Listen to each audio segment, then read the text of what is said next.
The world is getting crazier. People are acting more and more insane. The end of the world is tomorrow. Tomorrow. There's only one thing to do when the world is falling apart. Listen to Basil and Gonz as they discuss this week's news and events through the lens of Bible prophecy. You are listening to Canary Cry News Talk. You're listening to Canary Cry News Talk. Today is March, 15th, 2021. This is episode 312. And today, Jab, Jab, Die. That's right. And I am not in my original timeline, but I am your best buddy, Basil. And this is Gonz. I'm not a daimyo trying to unify feudal Japan. But I do want to welcome you to the podcast where we praise Jesus while reporting the egregious with a well-rounded, biblically grounded take on world events. And this is quite the miracle that I am even able to be sitting here broadcasting live. Yeah, and, we had so many layers of infrastructure breaking down over the weekend. You want to tell your side of the story? Yeah, well, first off, just real quick, I have a severe echo in my headphones, which I just haven't had the time to figure out what's going on. It's a latency issue for anybody who cares. Basically, what happened was I upgraded my Mac Pro 2013, still running. Wow. To the latest operating system, Big Sur, and bad idea. Bad idea. It was a big poop, is what it was. It just broke all of my fragile setup with my Masters of the Universe Mode 2 Ultralight MK4 and just everything. Everything is broken. Yeah. And which, it's interesting because we have dealt with catastrophes and apocalyptic tech problems before. This one was special because it happened Friday, or did it happen Saturday? Saturday, yeah. Yeah, it happened days ago, and you've been basically working tirelessly nonstop to remedy the problem. But this, I think maybe about once a year we have some sort of catastrophic tech breakdown, and that's just kind of the life of a guerrilla podcaster. But this one was pretty bad. You have done a great job of taking the WD-40, the paper clips, the duct tape, and putting together a system that'll work for today's show. So I applaud you for that. Nobody else could have done it, folks. That's why we got the man. The real deal over here. And people listening later on in the RSS feed might also notice that the quality isn't as up to par, but that's what's going to happen. I hope it's still better than a lot of podcasts out there that use the laptop mic and stuff like that. But yeah, I don't think people realize what it takes to run, a browser with like 50 windows open. You got multiple machines OBS. working too to do what we do. Yeah. I mean, it's a pretty crazy operation here, but alas. And then on top of that, daylight savings time happened. And one of my experiments went totally awry. Before you even get into that, let's just mention that yesterday, as I was trying to fix everything, canarycryradio.com goes down. Oh, yeah. And I was like, and no! our website went down. Yeah. And the producer page went down. Everything went down. It was an exciting weekend. Yep. And then daylight savings time happened. And look, here's the thing. I get it. Sometimes I can, I have a certain, level of level. I like how that's just a certain level. But I've been so proud of myself over the pandemic to really, start waking up at a normal human wake up time. And I've been doing very good. I feel like an adult. I get my mornings back, get some get some productivity early on in the day.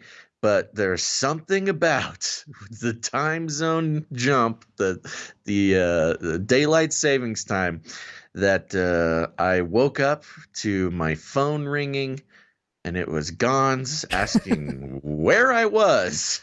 And I was so confused. Yeah. And I look at the clock, and it's 12:30. So it was very strange. I would kind of was lost in a delirium for about a half hour after that. So, yeah, trouble comes in all sorts, shapes, and sizes, Gons. And we had a little Twitter battle. If anybody wants to go see, it's fun. Me sitting there waiting for Basil to log on, and while Basil tweets. I'm like, what are you doing, man? Come on. All right. Well, there you go, folks. There's the, just the troubles that we got to go through. But you know what? We all got troubles. Should we get into the show? What do you think? Yes, and shout out to Oprah Winfrey Official in the Twitch chat. Appreciate your presence. Yes. You get a podcast, and you get a podcast. Yeah.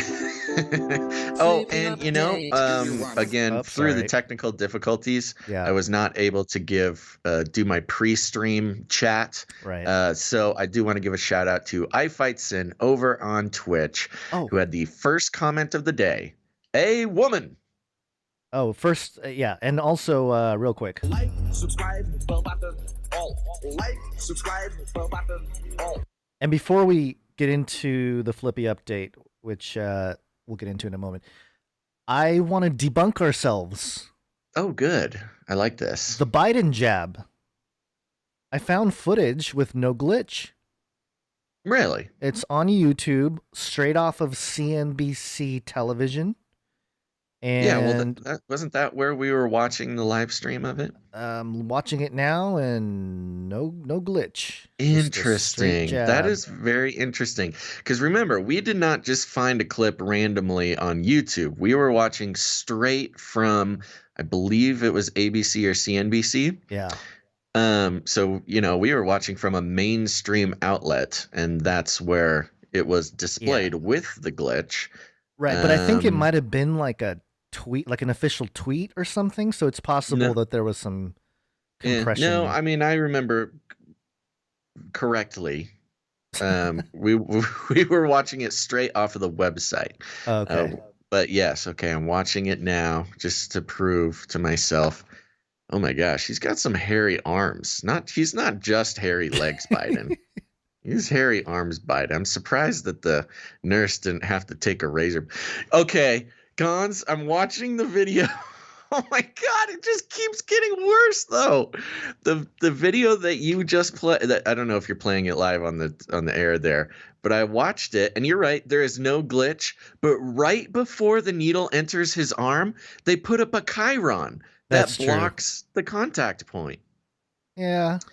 And for the chyron's a different name for a lower third, which is just a title that happens on the bottom, of news programs.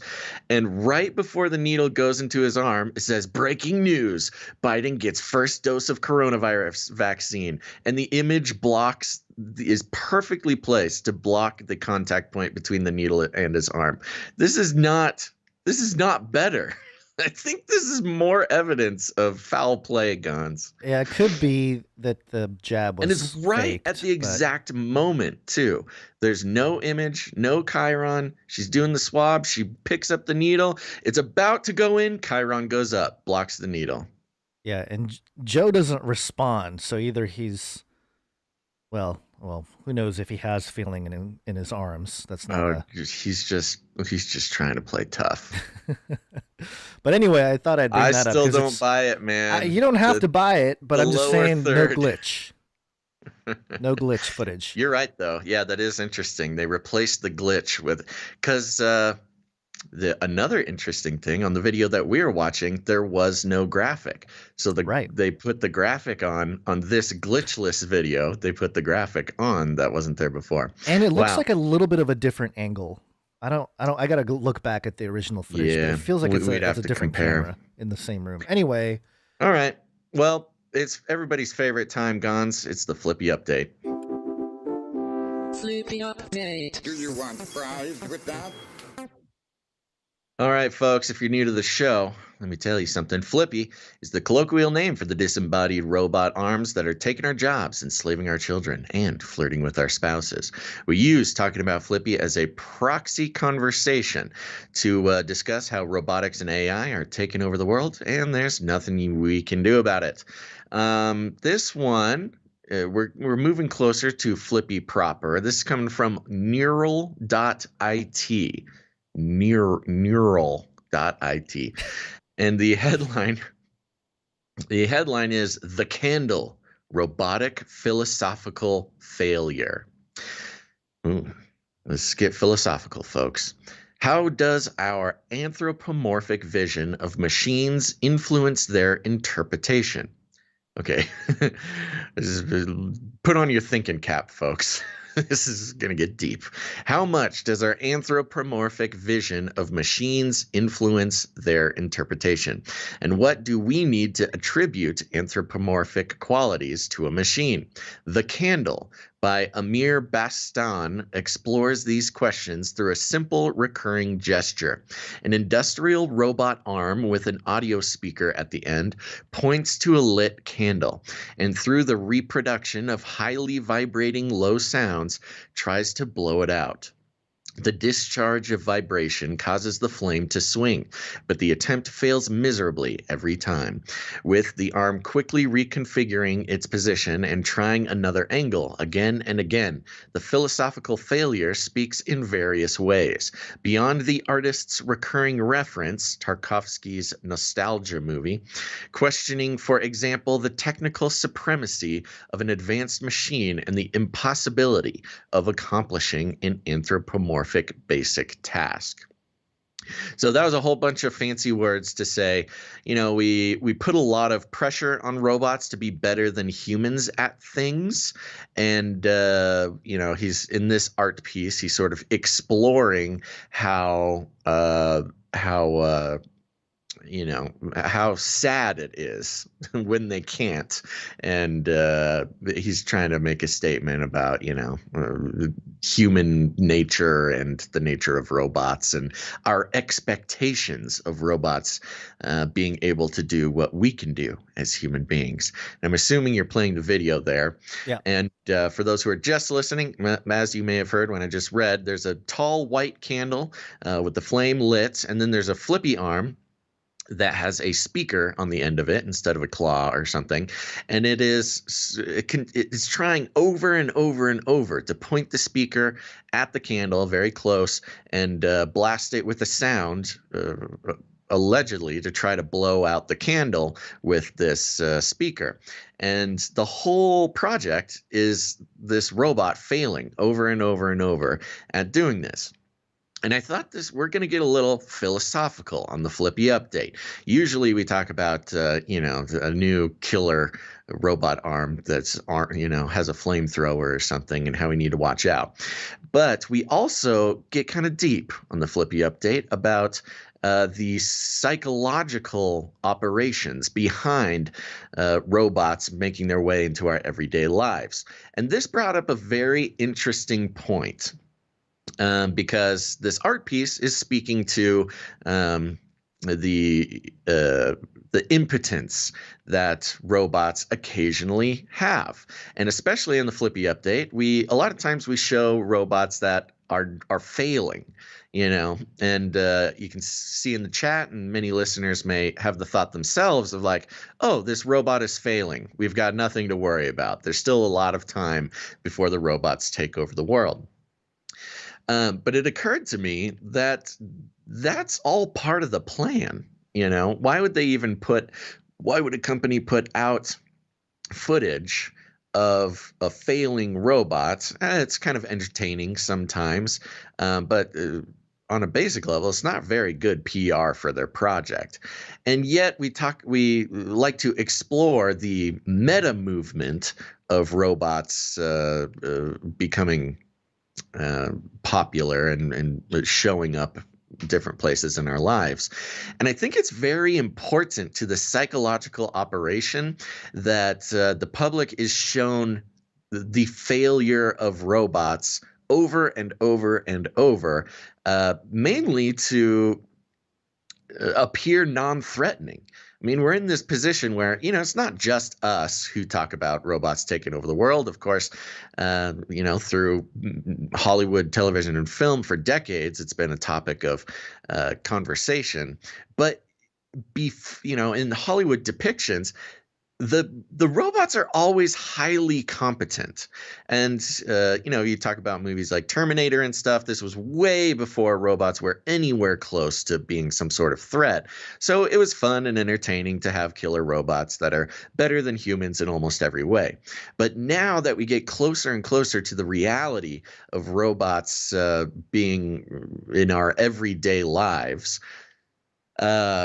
I think it's very important, and I think the powers that be, whether it be our lizard people overlords or just simply the sort of hive mind of the robotics industry, it's very important that the public sees robots fail over and over and over, if for no other reason than to not be disturbed by the possibilities of these robots, having some sort of negative effect in our life. And I think it's working very well, because even, some people in, I would say, a group in our chat or listen to this show.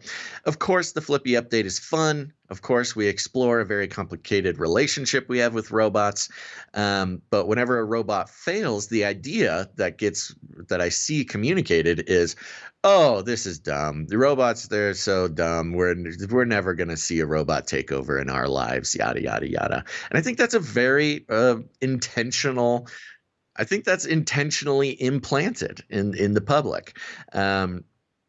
As is explored in this art piece, where he's purposefully creating a robot that fails at its task over and over and over, to kind of speak to that. So I guess I'm just identifying the psychological operation. When you see videos of robots doing a bad job at something, and it's entertaining and it's hilarious, and you might take a sigh of relief that RoboCops aren't going to be marching down the street enforcing whatever vaccinations or curfews or anything like that, or making sure you don't leave your trash can out too late after trash pickup day.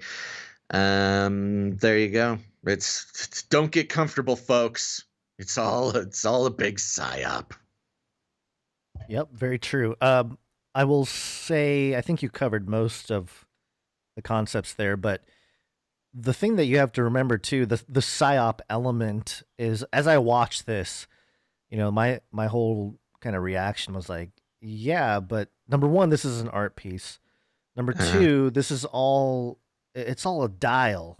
You know what I mean? If they wanted to equip the Flippy arm with enough sound waves to put out the candle, they can. So it's all, to your point, it is very much a staged, controlled dissemination of the robot takeover. Yeah, it is impotence of the robot takeover. I mean, and that's the thing, because they easily could have put a bigger speaker or just put a little fan or something that made this robot blow out the candle.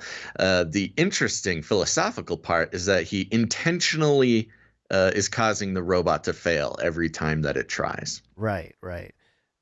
It reminds me of the explanation of the whole alien disclosure. The public would panic if they knew the truth. So, I think that's exactly. I think it's almost a one-for-one comparison. Yeah. Every time that we get close to alien disclosure, the headlines will read, CIA intelligence releases documents on alien disclosure. Video from a Navy jet shows unidentified flying object, and it's all very exciting, and you click in, and it's just not enough. It's just barely not enough to be full disclosure, which I think it goes along the same lines. It's a purposeful impotence of the evidence that gives you just enough to address the issue you might be thinking about, whether it's robots taking over or aliens being here on Earth. But it's not enough to confirm your fears, and so it's kind of this weird intentional. I know the word I want to use, but I don't want to use it on air. So, but I think you get the point. Yeah. All right.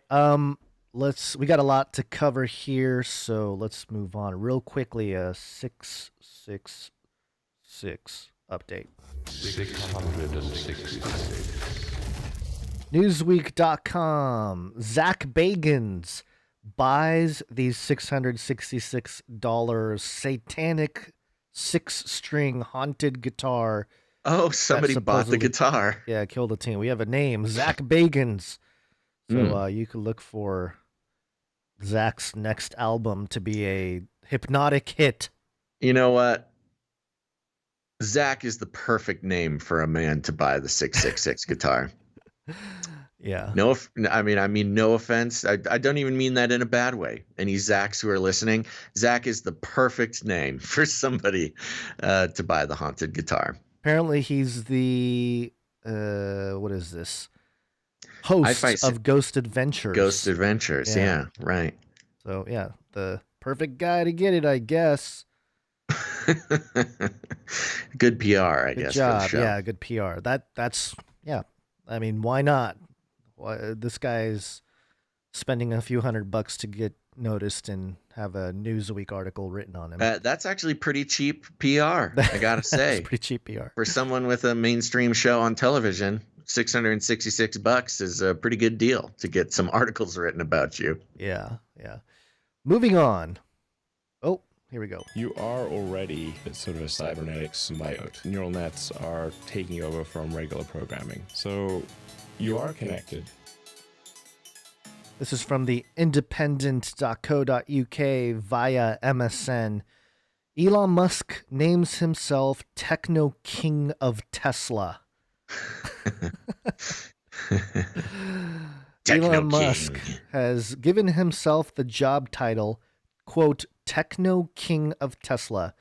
The change was announced in a filing with the U.S. Securities and Exchange Commission, SEC, on Monday alongside a new title for the electric car maker's chief financial officer, Zach Kirkhorn. Oh, this is an official corporate title. Oh, it's official.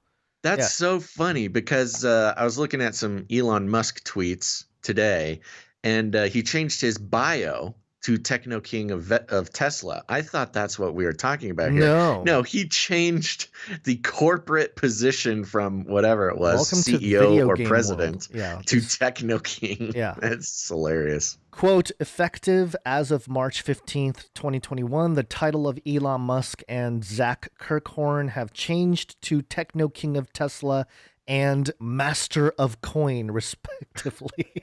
Filing states. Zach Kirkhorn.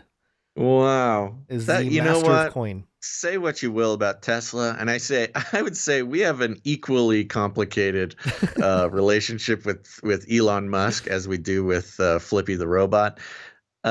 He's having fun with it. At least he's having fun with it. I truly think that this is Tesla is spearheading and Elon this video game world. Like we're literally, I think, as machines and robots take over jobs, most people, their income, it's like a gamification of real life. Yeah, it's what's that movie that came out a couple years ago? Ready Player One. Ready Player One. That's literally what I think we're moving towards, and this kind of thing would make sense in that paradigm. So yeah, and it's interesting, from our perspective, keeping an eye on the technocracy, which is, the term means, leadership of technocrats, leadership of basically tech king.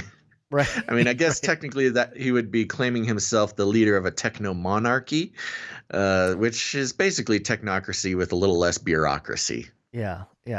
There was somebody who's been sending us letters. Shout out to you out there. They've been claiming for a long time that they've been setting up Elon Musk to be either the Antichrist or the false prophet.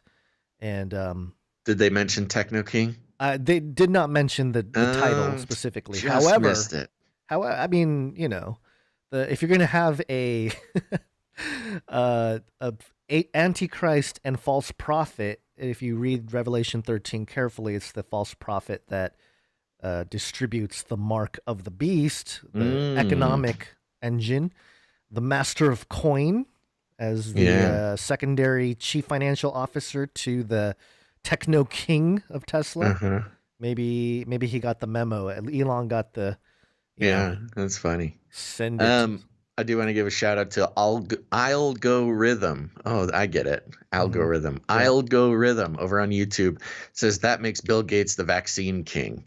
If he changes his title to vaccine king of the Bill and Melinda Gates Foundation or the world or whatever, then we'll know we're in for some trouble. F'd up world in the chat. I think we all know what that means. Yeah, He said Elon Musk does make fire come down from heaven with those rockets landing. So, although again, that's the false prophet that does that, not the Antichrist prophet. Yeah. Well, just to make a quick comparison too, when I was talking about the philosophy of failing robots, I think that is equally applicable to the failing of Elon Musk's space travel devices. People rejoice when he explodes, when one of his rockets explodes.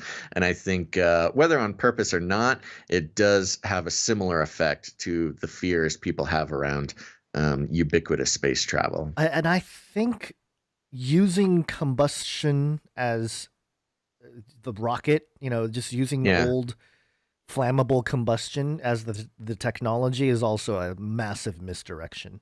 You mean him not revealing that he's invented anti-gravity nodes? Yeah, the electromagnetic. Okay. Yeah. Real quick, got something about the Pope here, Space Pope Reptilian. Space Pope Reptilian? This is coming from Daily Mail. So the headline reads, Vatican admits it has nearly depleted its financial reserves and pleads for more donations from the faithful. Oh, okay. Okay, Vatican. Yeah.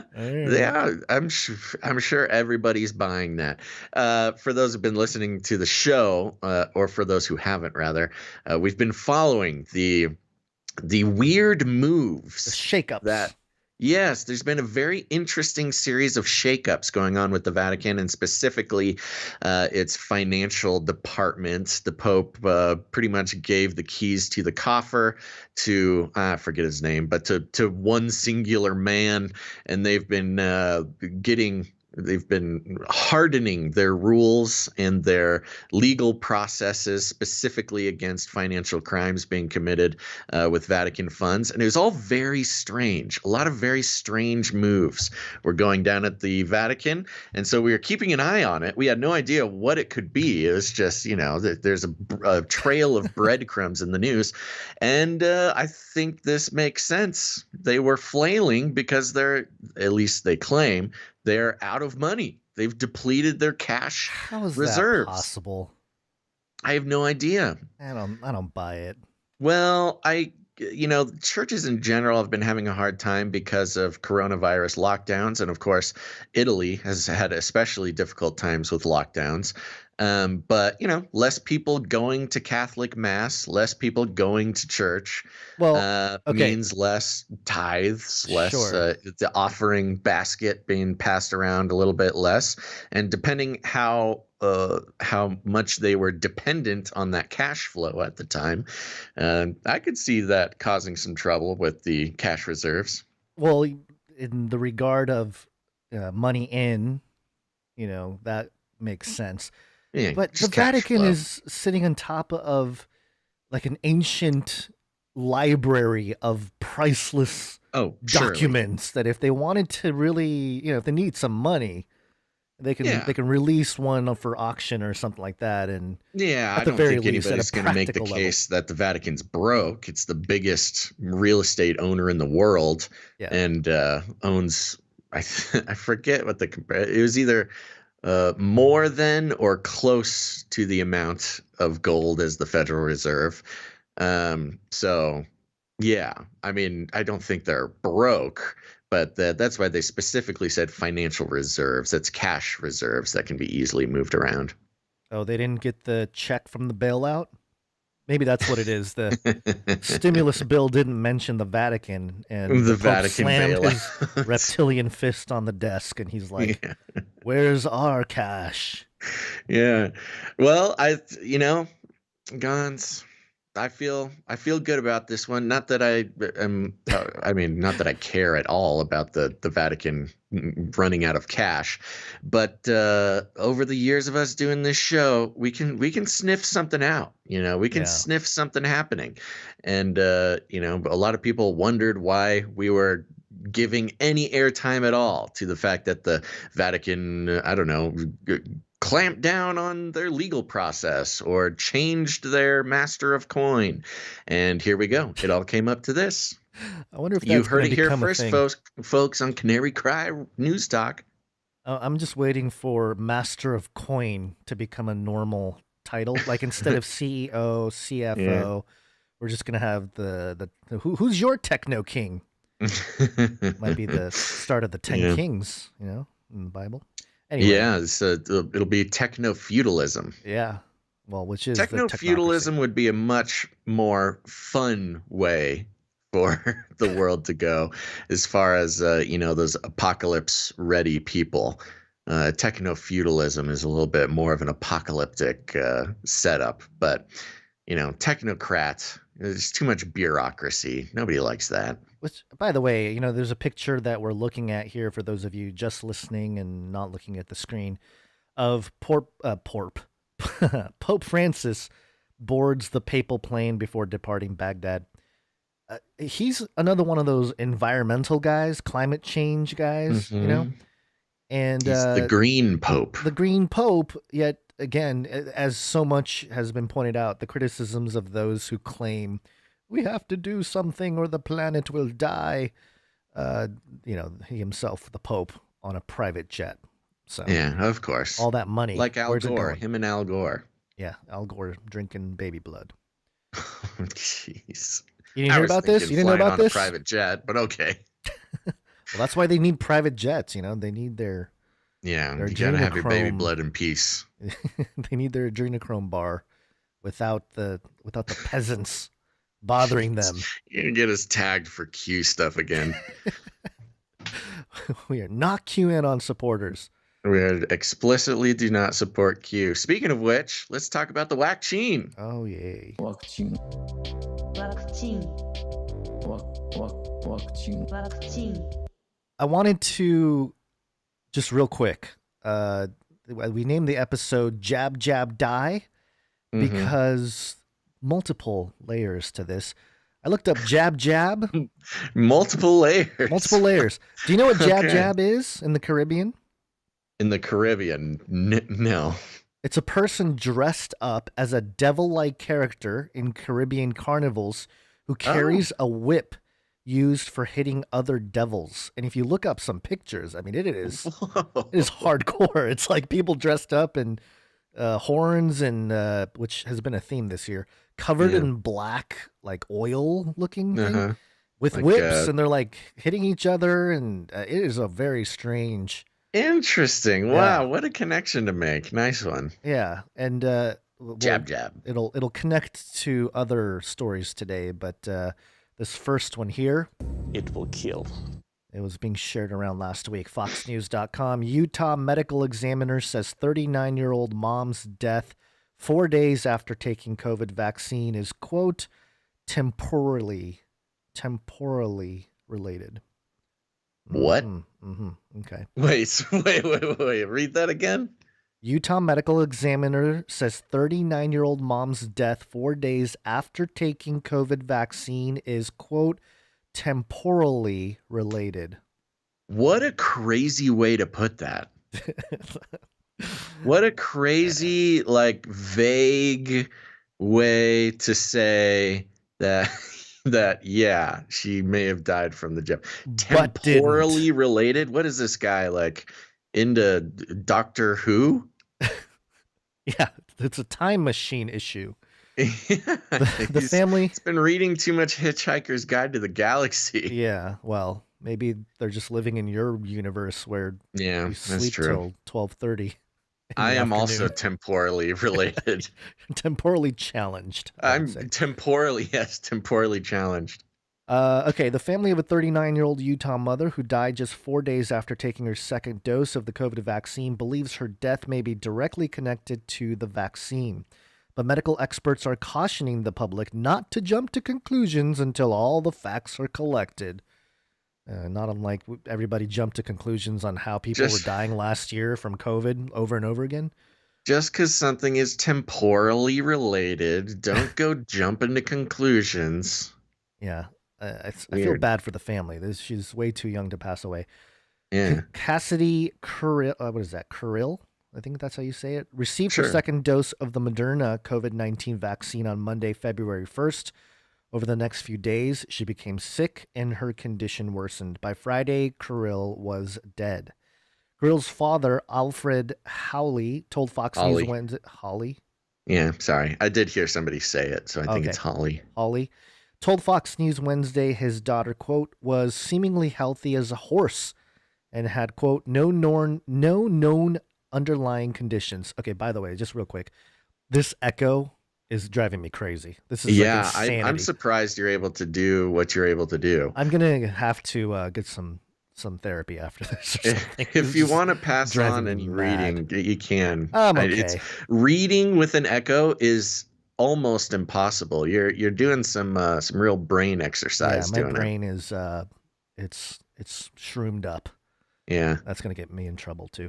Despite his daughter's tragic death, Holly, who is 69 and diabetic, still got the vaccine himself because of the threat COVID-19 poses to his demographic. He says he recognizes that his daughter's tragic death was 1 in a million. Was it? Quote, it appears she was the odd one out that had the terrible reaction, Holly said.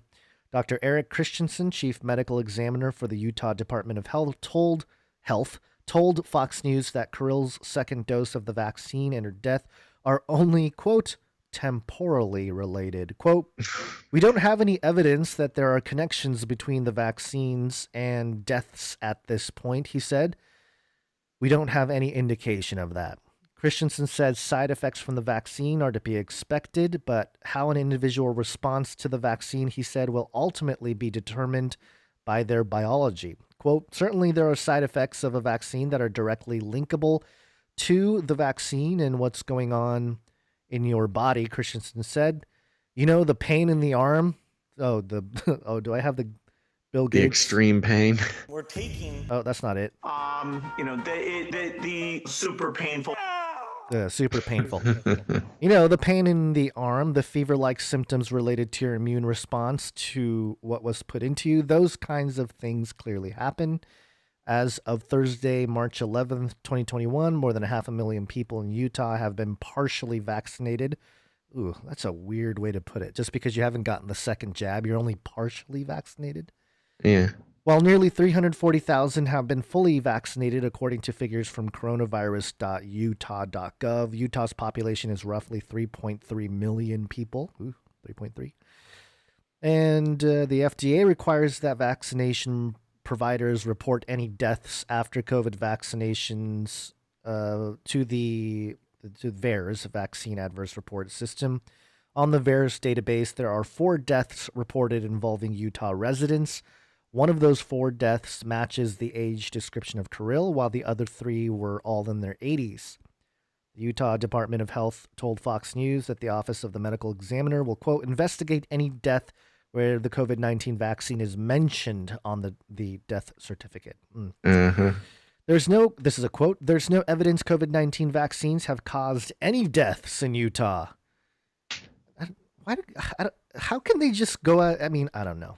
Yeah, They're it's just doctors. their so they definition of evidence. Yeah.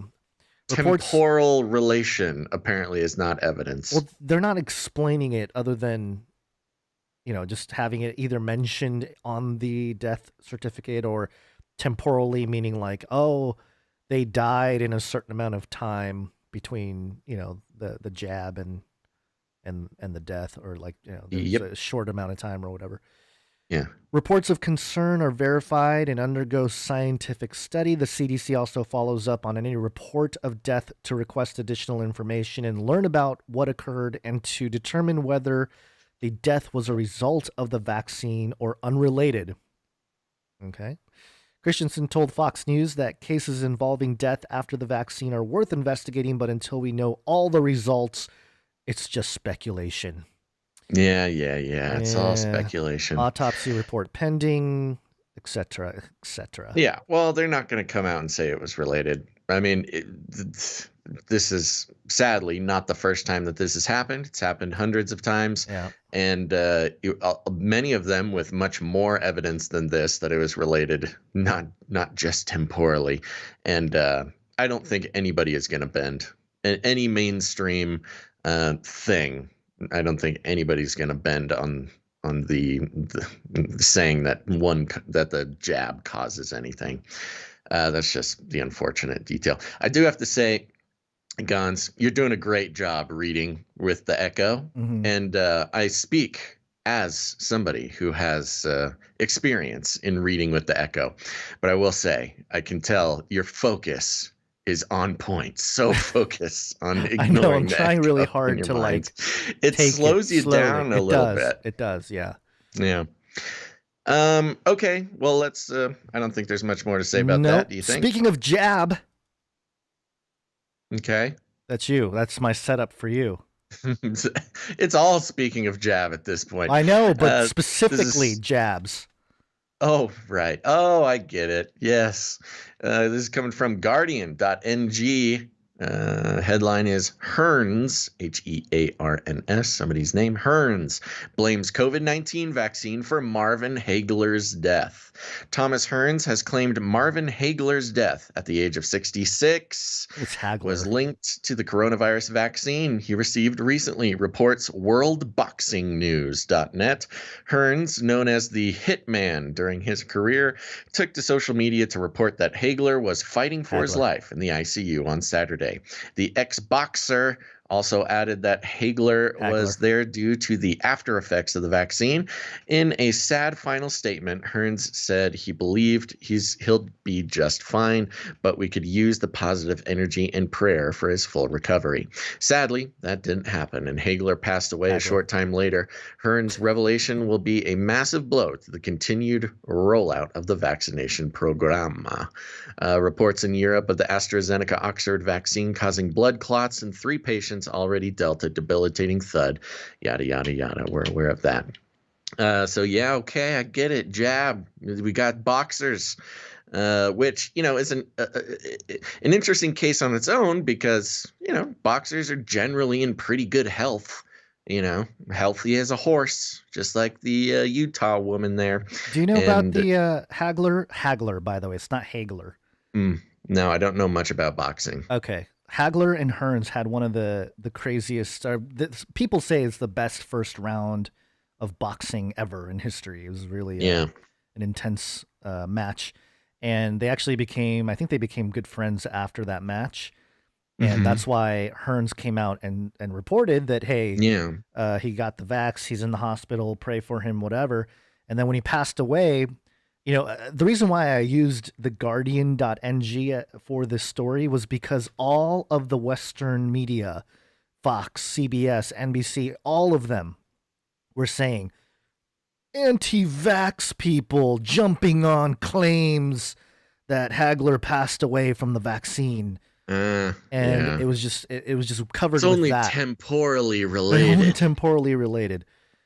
So that's the reason why. And I think even the family or maybe Hearns himself came out and said that, like, hey, still get your vax. Like, I wasn't trying to say don't take the vax. It's, he had to kind of do his little apology tour type it's thing. funny that we see that a lot. There was a video popping around. We never covered it on the show necessarily, but it was a woman who has these tremors and she's Right. shaking like crazy, and she has either a cane or a walker, I don't recall, and she's like, it's really sad to watch. But she had just gotten her vaccine, and then these tremors started affecting her, and she's taking a video, and her voice is all jittery from the tremors, and she's like, I don't feel right doing a tremor impersonation, but she's like, Good call. I just got the vaccine and I got these tremors, and I'm not telling anybody not to get it. I'm a nurse. I think she said she's a nurse.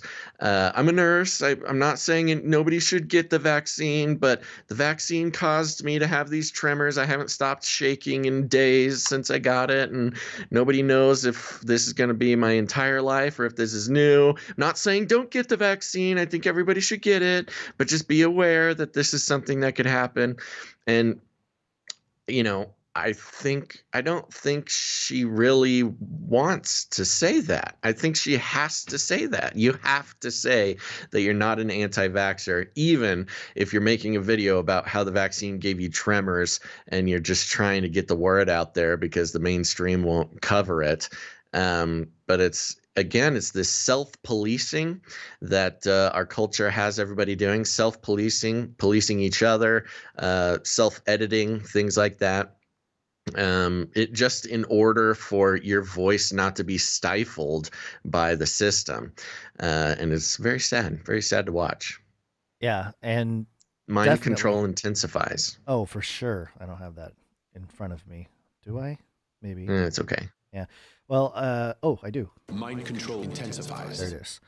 But yeah, even with Hank Aaron, the legendary baseball player who passed away I think in January. It was after he got the vaccine, and all these stories like Yahoo and everybody saying like, oh, the real cause for Hank Aaron's death revealed. He died of natural causes. Not from the vaccine, Nobody's buying it. The hilarious part about it is they think people actually are buying it. Yeah, it's it'll be interesting to watch how more and more people, like we saw even like LeBron James, we talked about it a couple episodes ago. LeBron James came out and was like, "Oh, it's a private matter. I'm not." Yeah, that was interesting. Yeah. And didn't something if something didn't happen, you can bet your bottom dollar it will, because of the NBA's connections to China and things like that. He's gonna get punished. And I don't know what it is, but you don't get away. No NBA player gets away with speaking their mind. No, and especially LeBron is a guy who spends $1 million a year on his body. He's a dude that's. He's got some expendable cash. Oh, just staying, in just peak to stay condition. in shape and have probably cutting edge medical treatments or whatever. Sure. Yeah. To be 36 years old, and he's still like jumping over people's heads and stuff. It's crazy. Yeah. But it's interesting to watch, especially as it pertains to the African American community, because they're already skeptical of the whole thing, And all their legendary sports leaders or not all, but I mean, just a handful of them are passing away right after the vaccine. It's just just coincidence, I guess. Next up here, we have a fact check. I don't have my fact checker jingle. I think we've had a couple sent to us too. But in any case, Newsweek.com fact check. Have 966 people died after receiving the COVID vaccine? ? It says here the U.S. COVID vaccine rollout has seen over 90 million people receive at least one dose, according to Centers for Disease Control and Prevention data as of March 7th. Scientists told Newsweek on February 24th that serious side effects from the vaccine were rare at a time when 65 million doses had been given. Some examples of common reported side effects include pain at the site of injection and tiredness. There also have been reports of people dying after receiving the vaccine based on data from the CDC's VAERS reporting database. VAERS in the U.S.-based early warning system for vaccine side effects, or is. Healthcare professionals are required to report certain adverse events that occur after vaccines to the system, but it is not designed to give information on what caused the events, such as deaths. I like how death is an event. Far-right U.S. news outlets like the Epoch Times reported on March 6th that 966 people had died after having the Pfizer or Moderna COVID vaccines. The report said it had drawn the data from various reports between December 14th of 2020 and February 19th, 2021. According to the report, 472 people died after receiving a Moderna vaccine, while 489 died after receiving a Pfizer vaccine. Additionally, 5 people died after receiving a jab from an unknown manufacturer. Oh, are these black market vaccines? I don't know, but it's only That's 5, funny. so, whatever. The report also included data on the age group and gender. It showed the largest population of deaths, 29%, occurred in people ages 80 to 89. It also showed males accounted for 55% of deaths to 43% of females. It said the deaths had occurred between 0 and 49 days after vaccination, with 94 unknown. The article 0? That means some people died the same day they got the vaccine. Yeah, well, Talk about being temporally related. right. Wasn't that lady, has anybody seen, the Tiffany Dover? Wasn't she the one that fell over and passed out? But you're talking about the nurse? The nurse lady? Yeah. Yeah, I don't think she died, but Okay. yeah. All right. Okay. The article has been shared on Twitter, and users have gained hundreds of retweets and likes from posting a screenshot of the VAERS data reported by the Epoch Times. Facts! The facts! Okay, let's get the facts. There are hundreds of Newsweek. reports of people having died after getting a COVID vaccine, but that does not necessarily mean the vaccine was the cause. Of course. Using Wonder, all capital letters, the CDC's VAERS database search tool, Newsweek gathered adverse report data specifically on deaths following a COVID vaccine from Moderna or Pfizer. It is important to note that our data contain VAERS reports processed as of February 26th. Very Newsweek important. selected only deaths as an adverse event and selected the COVID vaccine as the only vaccine in the data set. We specified Pfizer and Moderna as the vaccine manufacturers. We also chose our symptom onset intervals as all days, which range from 0 to over 120 days. We did not specify gender or age in the overall results. Our time frame ran from earliest possible dates before 1990 to ensure every COVID vaccine was included. Weird. Why That's would you weird. Why do would that? That makes weird. There's no... I think they're trying to make the case that only look how little the number of people have died. Yeah, Our we VAERS took results. a wide swath. We Yeah. had very broad heuristics. Our VAERS results showed 970 people died after being given a Pfizer or Moderna vaccine shot. How long has Pfizer vaccines been on the market? Or has Pfizer before this, the C19, have they had a product on market? I don't really know. I know think Moderna the biggest hasn't. Moderna. This is their first Moderna thing. has not. I think the biggest regular vaccine company is Merck. I don't really know about Pfizer. About Johnson. Janssen, I don't know either. I think they have. I think No, they they've do had- I have think they've been had it. manufacturing for a while. Yeah.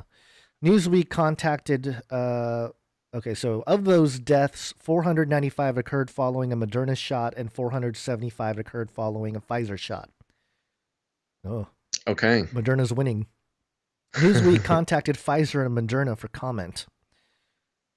And there's a screenshot here for those of you watching of the test results.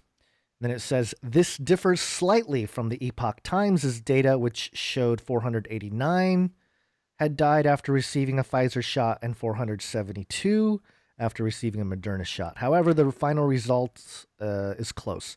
It is Okay. unclear why data seen by Newsweek differed from the Epoch Times' data. I mean, it's not that different. Yeah. I mean, Yeah. what is this? A discrepancy of what? So what's 20, the deal? 30? What's the ruling? Are they We'll calling get it to true? it. Or are they calling it false? We'll get to it. Okay. This might be because the data had been updated since the Epoch Times ran blah, blah, blah. Okay. The Epoch Times did not specify whether it had used Wonder. The ruling, mostly true. Okay. The VAERS database is dense with data, and the Wonder system might return slightly different statistics depending on how the user wants the data to be displayed. Even if the search parameters are kept the same, Newsweek could not independently replicate the exact method the Epoch Times used to gather its data, but over VAERS, death results were very close to those reported by the outlet. So they're kind of having to admit that, Epoch Times didn't exactly lie here. However, it is false to say that COVID vaccines have caused 966 deaths because the VAERS database is not designed to give this information. For example, in the dataset published by the Epoch Times, one of the people who died after getting a vaccine had also been injured in a car crash between getting the jab and the date of their death, but the case was still included in the dataset. What does this sound like? Nice little double speak. What does this sound like? Sounds like COVID deaths after a dude died from a motorcycle accident. Yeah, so apparently we can't count a motorcycle accident as a vaccine death, but you can count a motorcycle accident as a COVID death. Right. I see. Okay. Well, I'm glad they cleared that up. The CDC said on its adverse events page, updated March 1st, quote, "To date, VAERS has not detected patterns and cause of death that would indicate a safety problem with COVID-19 vaccines." Kent Woods, former chief executive of the UK Medicines and Healthcare Products Regulatory Agency, previously told Newsweek that a person suddenly dying after having a vaccine is not proof that the vaccine caused the death. They are scum. Yeah. There you go. So of course. It's true. The fact check is true, but not true. It's true with the caveat. Yeah, of course. Well, speaking of vaccine deaths, let's head over here to metro.co.uk. If you remember the past episode or two, we talked about some Scandinavian countries banning the AstraZeneca, the Oxford AstraZeneca vaccine, because a lady in Austria had a blood clot following getting the vaccine. Yep. And this is a beautiful example of I don't know. I guess the same sort of double speak when it comes to vaccine deaths. Of course, we identified the fact that this was AstraZeneca had one.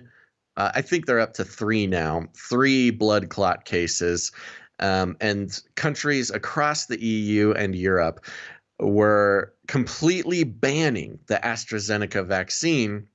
And yet the Pfizer and Moderna and other vaccines are totally fine, even though there's deaths temporally related to those as well. I think we identified that this was an economic move. This is a financial move, a predatory link between Pfizer and or Moderna trying to assassinate the Oxford AstraZeneca vaccine.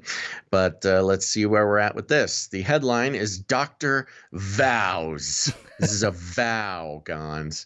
Dr. vows there is no link between Oxford COVID-19 vaccine and blood clots amid fears. This guy better watch out. If he's a real doctor, you don't want to get Pfizer and Moderna against you, but he's vowing. Okay, before we get into the story, I just want everybody to know, especially those just listening, that this doctor he's dressed like the Joker. He's got like a blue suit jacket on with an aquamarine jacket. Is it aquamarine? Okay, so looks like it. Marine jacket with a what color is that? It looks like an Easter bow tie. Easter is pastel. What that is? I think there's a pelican. It's a very colorful bow tie.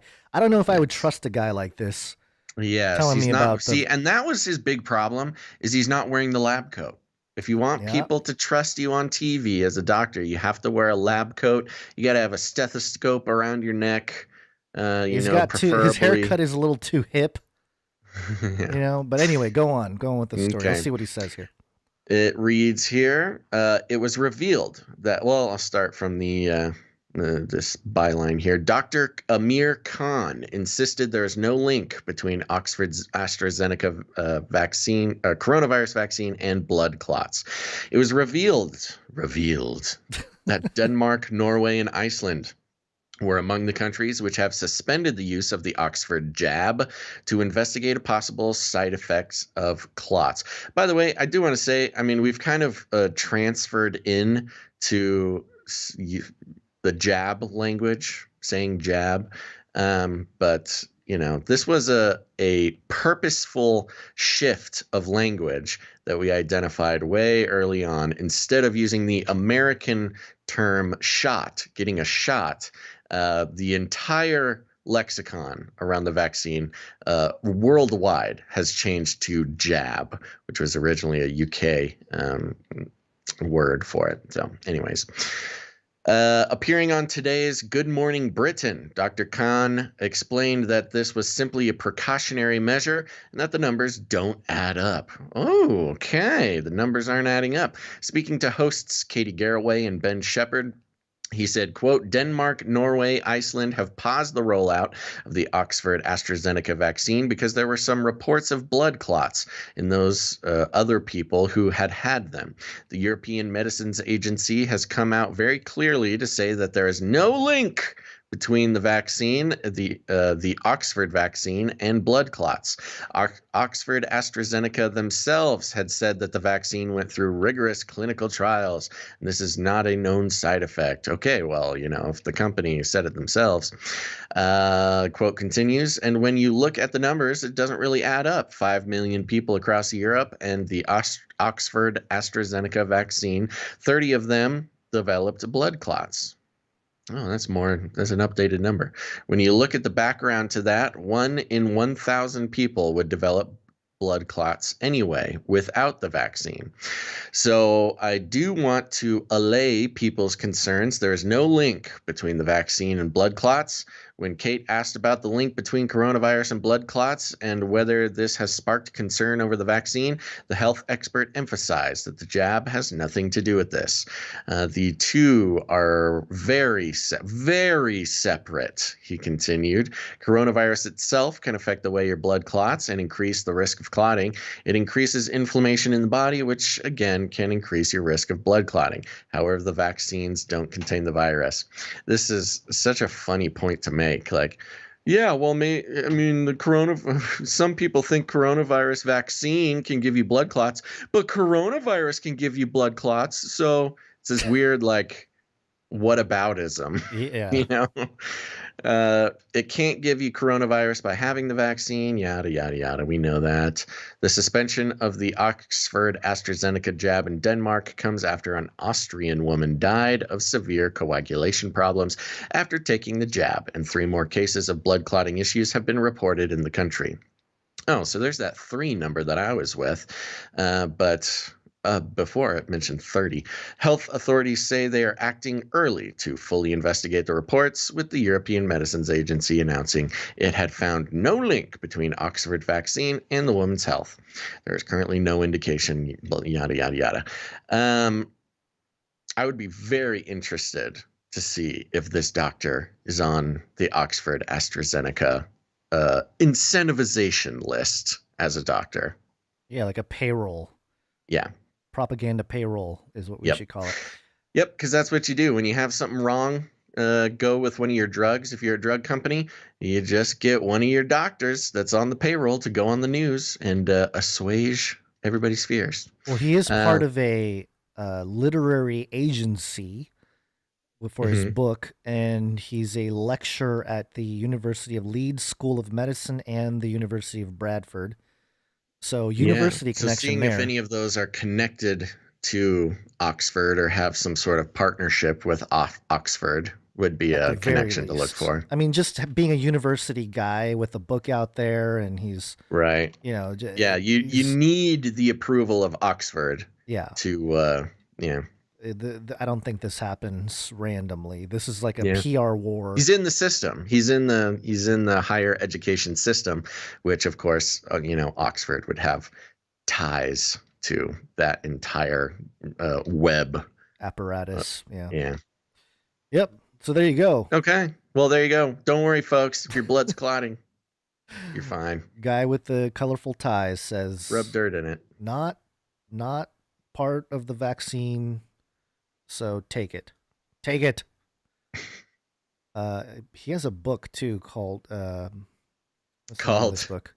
just take the money, get the vaccine. No, that's not what it's called. But Oh, okay. it is The Doctor Will See You Now: The Highs and Lows of My Life as an NHSGP. Oh, right. it's an autobiography. Ugh. Ugh. Ugh. Okay. Yeah, so must be pretty factual, dude. Yeah. All right. What do we got next? Next up, what do we have here? Oh, this one from BBC News. COVID. Judge rules man with learning difficulties should be vaccinated. That's a soft way of putting it here. Judge rules? Yeah. Why is a judge having to rule this? Yeah, a man with severe learning difficulties should have a COVID-19 vaccine despite his family's objections, a judge ruled. Specialists said the man, who is in his 30s, was, quote, clinically vulnerable and in a, quote, priority group for vaccination, but the man's parents objected and raised a number of concerns about alleged side effects. Judge Jonathan Butler agreed with NHS Tameside and Glossop Clinical Commissioning Group. That's another UK story. Another UK, yep. BBC. That vaccination was his best interest. I like how these organizations just tell you what's in your best interest. Yeah, well, that's great. The NHS, you got the government telling the family what's in the best interest of their son. The judge, who is based in Manchester, considered the case at a hearing in the Court of Protection, where issues related to people who lack the mental capacity to make decisions are analyzed. He did not name the man in his written ruling published on Friday. A number of specialists involved in a man's. I'm falling apart. The number. Blah. Gosh, the echo. The echo is getting to my brain, him, folks. A number of specialists involved in the man's care all thought he should be vaccinated, but his father claimed the vaccine had not been tested sufficiently and did not stop people contracting COVID-19. Both true. Yeah. He added the long-term side effects on people with severe health issues were unknown. The man's mother and brother agreed. Judge Butler said the man's father had outlined his concerns with, quote, conviction and great clarity. He added, I have no doubt whatsoever that his objections are founded on a love for his son and a wish to ensure that he comes to no harm. His objections were not intrinsically logical. They were certainly not deliberately obstructive. They were made upon the basis as to what he regards as being in the best interests of his son. That concern for his son does him credit, but he said the family's objections had, quote, no clinical evidence base. This is very strange. Just the how they use some of the evidence or not use the evidence depending on the argument. You know, it's very, it's like, look at all the science. Yeah, well, the problem with this, at least from an American perspective, is it harkens to the Cuomo eugenics debacle. Yeah. Where Cuomo, whether on purpose or not, put a bunch of people in this similar condition in basically a COVID death trap. Right. Not talking about the elderly homes, but he did a similar thing with disability or, I don't know what it was, a group home or something, or some sort of clinic that gave a bunch of people in this category COVID. So, yeah, it's. So basically, if you have mental issues in the UK, you have no rights. Yeah, that's that NHS thing, that government-based socialized medicine. Yep. And that, I think, sets a bad precedent for U.S. citizens, hopefully. You know, we may see something similar out here. I can see it happening. Yeah, haven't really heard much about vaccines and people in this category. We'll see. Maybe we should look into it. I think it's, the blueprint. Why would you not? But let's see. I think that is it for this story. There's a couple more stories related to the Waccine. This one has to do with propaganda, interestingly enough. Great. State-sponsored propaganda machinery. And just real quick here, usnews.com, Russia, U.S. locked in propaganda war over vaccines. Mm. And it says here, Russia on Friday accused the U.S. of preparing a massive disinformation campaign to discredit Moscow's coronavirus vaccine, Sputnik 5, in the eyes of European leaders and in other countries. This is the one you get an powers... ice cream cone if you get the vaccine. Yeah. Fun.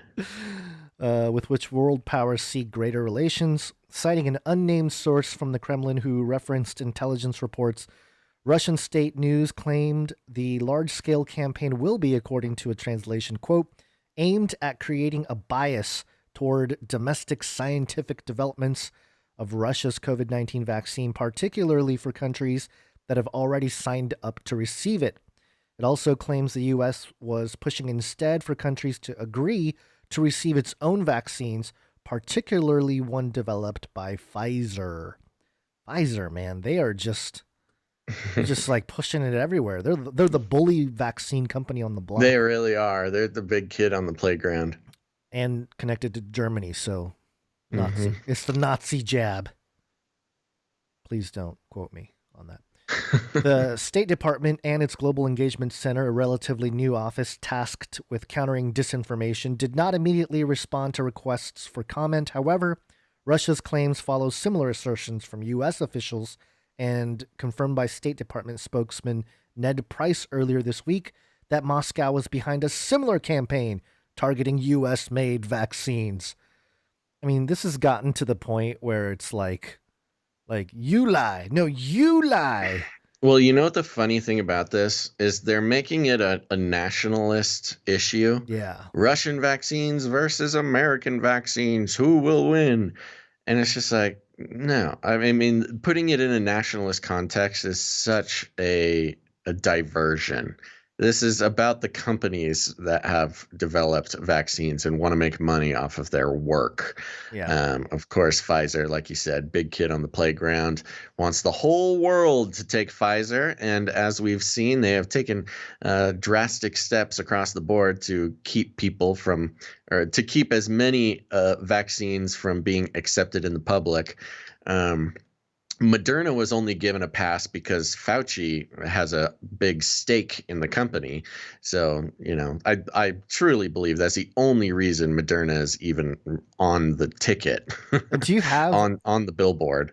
Do you have hard evidence for that? Because I did find, you know, Fauci's involvement with the NIH and NIAID and stuff like that, with holding the patents and stuff. But do you have like a source for Fauci actually owning stock in Moderna, like in terms of? Oh, you know, I don't have it on me. We went through it last year at some point, but yeah, maybe we need to compile the document again and revisit that before we just keep say talking about false that. News on the show. No, it's not false news, but just yeah. Well, I've had a couple I don't know. people Maybe ask it me is. about it. We went through it. It's been shoot. It was sometime see. last year. I mean, it's at least 6 months ago that we went through that. Yeah. So yeah. Well, that's a good idea. We should dig up that evidence again and present it if we're gonna keep talking about it. And especially, I think this, going back to the story here, very much the people behind the curtain, if they want to stir things up, this is what they do. They pin two countries or two political aisles or whatever it is against each other. There's a financial incentive for the people on the ground, or, you know, big pharma. And, you know, it's just a great way to progress their agenda. And because, you know, I can picture some people that were, well, I don't know, maybe not with Russia, but a sort of nationalistic, like, hey, no, we want our companies to do well. I mean, Trump was certainly like that. Trump was very much like pro any U.S. made anything in terms of manufacturing. Well, it's I guess the point is, it's not about efficacy. No, it's not about not at which vaccine works or doesn't work whatever, or if any of them work. Yeah. It's just about keeping Russian money in Russia versus sending it off to an American company. Sure. Okay, Oh, sorry. this I was mask story. trying to do a quick trying to do a quick search about the Moderna thing. I believe Bill Gates is a big player in Moderna specifically as well. Bill Gates is. His name Yeah. has been removed from all of their website stuff. Right. you'd have to So go into the that archives would be another reason why Moderna would be allowed in the ring. Yeah. And why Pfizer would be disincentivized to to bully Moderna too much. Yeah. If you're working alone, Okay, one last thing. Are you done? You good with that? is to protect the people you care about. I was just playing a jingle, but Yeah, with our new setup, it's hard for me to hear the jingles. Yeah. It just cuts off more, so sorry if I step on more of them this show. This is coming from The Guardian, just a quick little mask story that was sent to me by producer Ciara, so thank you very much. The headline, this is from, theguardian.com. The headline, Texas police handcuff maskless woman who asked, quote, "What are you going to do, arrest me?" An arrest warrant was issued for a woman who refused to wear a mask at a Texas bank, saying to the police officer, "What are you going to do? Arrest me?" This lady's got spunk. Don't mess with the Texas ladies, man. Police issued a warrant for the arrest of Terry Wright, 65, of Grants Pass, Oregon. Oh, she's from Oregon in Texas. Interesting. The incident on Thursday at a Bank of America in Galveston was captured by the officer's body camera, the Galveston County Daily News reported. Police said they had obtained an arrest warrant on resisting arrest and criminal trespassing charges. More about that in a second.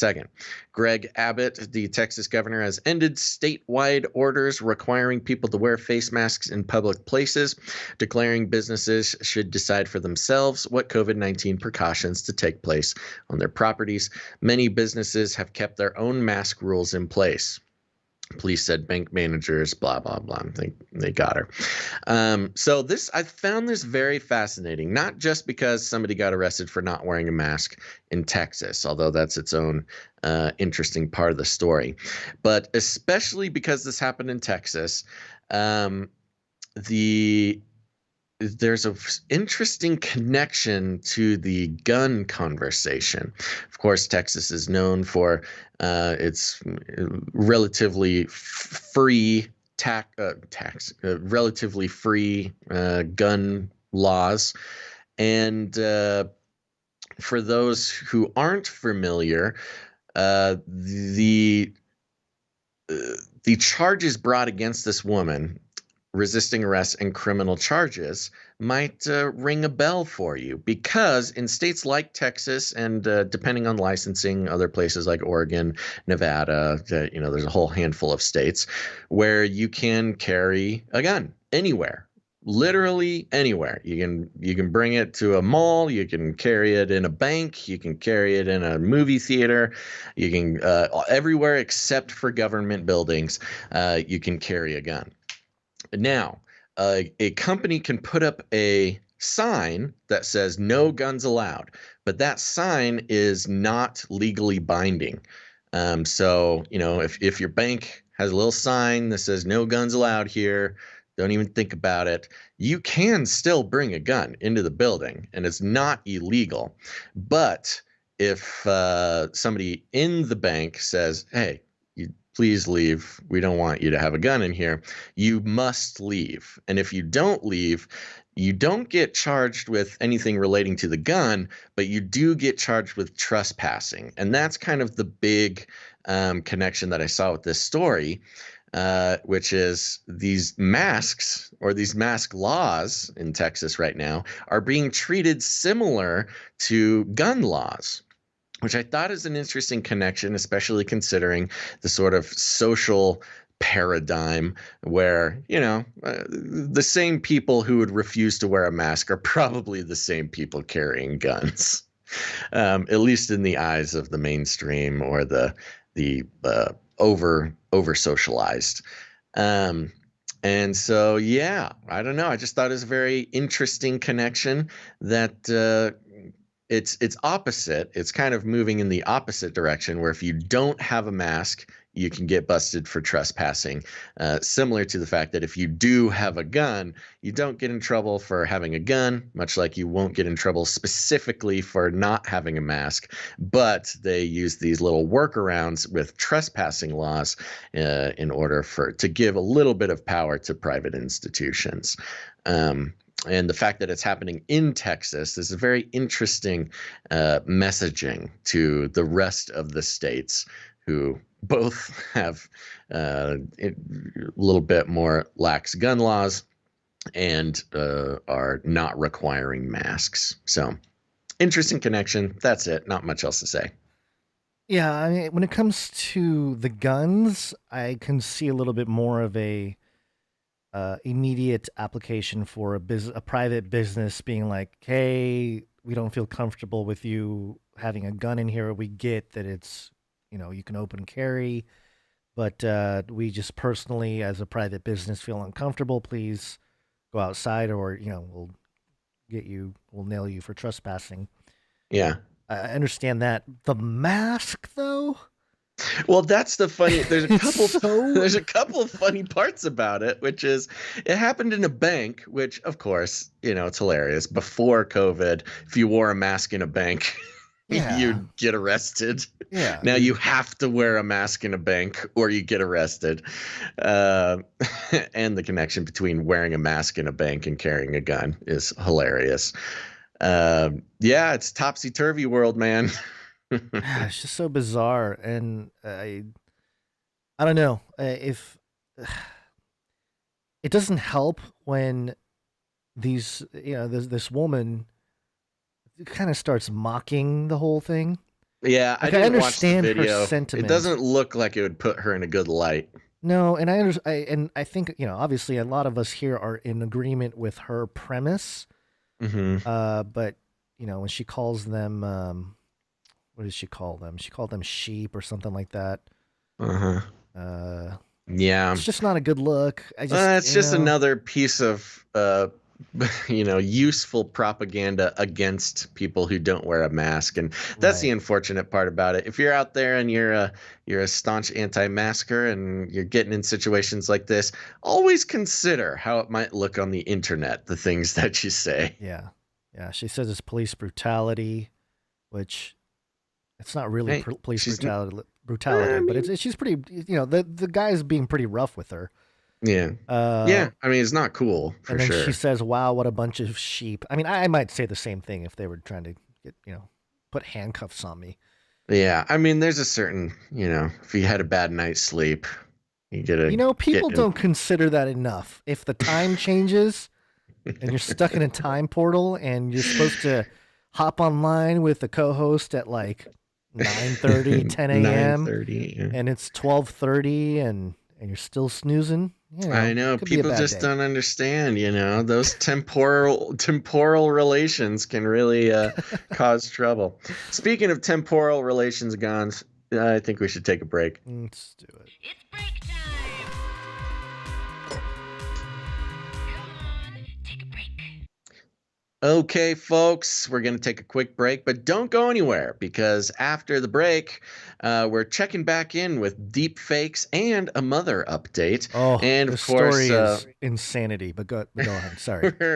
we're going to be checking in with the Beast system across the board with some AI updates, CRISPR updates, race wars, and yeah, all sorts of some baby sacrifice. Oh goodness! So promises to be a good second half of show. Stick around.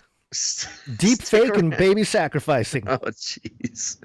So stick around. But first, we want to thank some of our producers of this episode of Canary Cry News Talk, episode 312. And if you're new to the show, that's right, I did say producers, because we are on the value for value model. You may notice no ad reads, no affiliate codes, no nothing, because all corporate sponsorship is a form of censorship. We know this.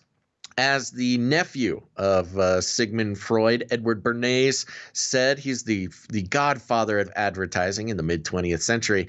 Oh, he just had a lot to say about how advertising is mind control, and the average man needs an elite man at the top to tell them what to think about the world and how to respond to it. Create needs and then fill them. It's all connected with the Hegelian dialectic as well. And not to mention that Facebook, Google, all the big evil companies that we complain about, 99% of their profits and revenue come from advertising. So it only stands to reason that participating in the advertising industry is totally against everything we stand for on this show. It's not very good for our wallets or bank account, but at least we can sleep at night. And so that's why we're on the value for value model, which does not commoditize your attention and your trust that you may put into the show. Instead, you get a chance to participate in the propagation of the show. And that's the truth. We cannot produce the show without our producers. And that's exactly what you are, because this is the real world, folks. This isn't some internet playground version of real life. This is real life. And so if you help produce the show, whether that's with your time, talent, or treasure, you are a producer of the show. It's a real title. You can put it on your LinkedIn, put it on your resume, give them our email. We will vouch for you, baby. So those of you who are watching live, and even if you're not watching live, please go ahead and thank a producer today, because they are the reason that you are able to listen to this episode. So I want to start out with letting you know about patreon.com/CCNT for Canary Cry News Talk. That's patreon.com/CCNT. And Gons, get the alarm ready. We have one new Patreon producer, and I want to thank our brand new producer Carla. Thank you, producer Carla. Thank you very much, producer Carla. Couldn't do without you. Okay, now here's the thing, folks. If you don't like Patreon, that is okay. We support you. That's why we have canarycryradio.com/support. canarycryradio.com/support. That's right. canarycryradio.com/support has got all sorts of fun things on it. You've got, well, all sorts of ways to support the show. First of all, you can come in with a monthly producership. If you want to commit to keeping the show going on a monthly basis, we appreciate all of our monthly producers so much for helping to lay down a firm foundation for the show. And that's through PayPal there. But if commitment is not your thing, you can go ahead and make a one-time producership in any amount that you would like. The freedom we provide, the options, it's amazing. And that's all through PayPal there. You can also read about the Canary Cry Roundtable of Knights and Dames. You're going to want to do that. That's very important. And, of course, for our crypto friends out there, that's right, we are crypto friendly. You can use your cryptocurrency to produce the show as well.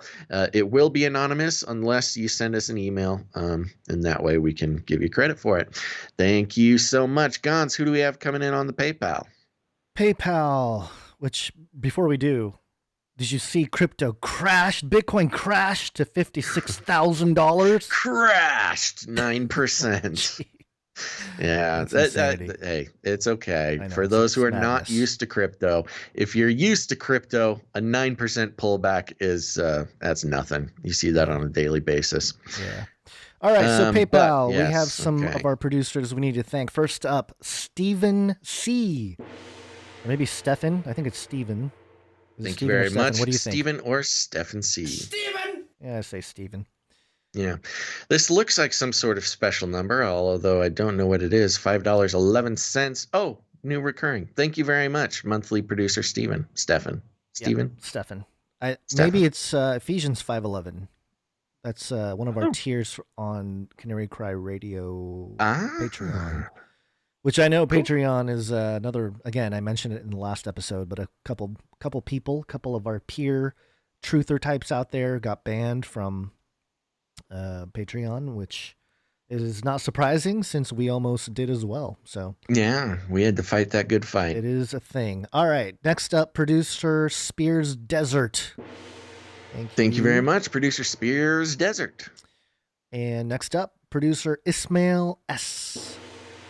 Thank you very much, Ismail S. with the 33 Illuminati Handler producership. Yep, another Illuminati handler in our, or I guess we're in his back pocket. We've got a whole bullpen. Yeah, it's a bullpen of Illuminati handlers.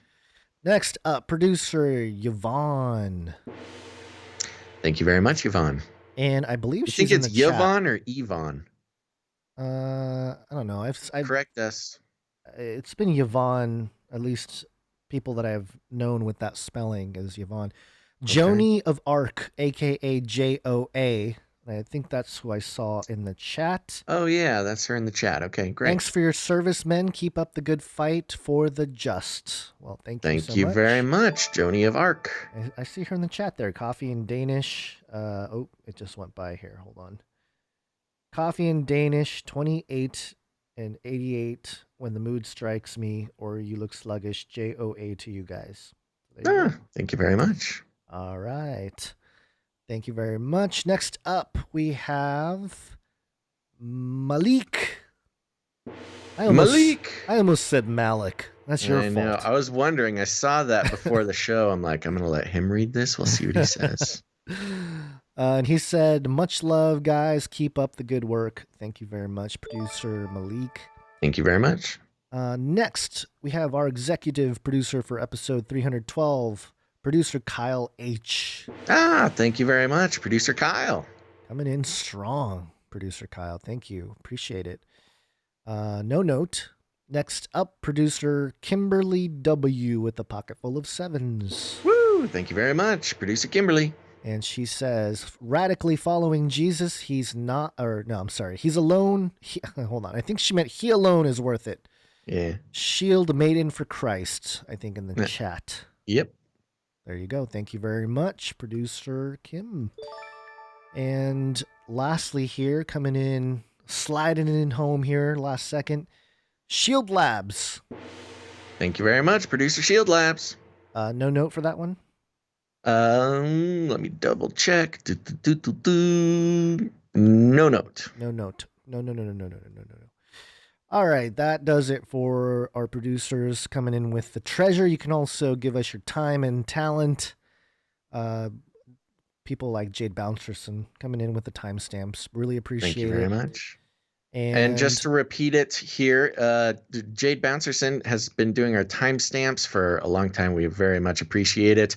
Timestamps, if you're over on YouTube, whether you're if you're coming in after the live broadcast, you'll notice either a pinned comment or in the description section, there will be timestamps that will be able to lead you to jump around, listen to different topics without having to listen to the whole show. Very valuable, especially for people who don't have 3 hours to kill. So we thank producer Jade Bouncerson for that. And if anybody else wants to volunteer your time to become a producer in that regard, you can go ahead and email jadebouncerson@gmail.com. That's JADE Bouncerson, just how it sounds, BOUNCERSON @gmail.com. I know she would appreciate some help. But, they're also a champion in their own right. That's right. And with your time and talent, you can send us jingles, which we have a couple today. This first one is from Mr. Magoo. We called for we called for a review jingle. And so Mr. Magoo went to his lab and came out with this thing.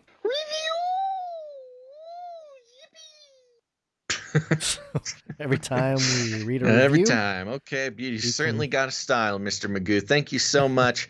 Look, Mr. Magoo, you've got a great style. You almost always answer the call when we ask for a review, and we're very grateful for that. Jingle. And what did I say? Review, didn't I? Weird. For a jingle. You. Mind controlled you. I know. So maybe we can tweak it a little bit, Gons. Put a beat under that, make it a collab, something like that. Or an explosion underneath or something. Something. Yeah, I'll figure Very it out. good. Thank you, producer Magoo. Yeah, thank you for that. And we got a couple from Sergey. Producer Sergey sent us this triggered ISO. I take a shower, I'm triggered. I get in the car, I'm triggered.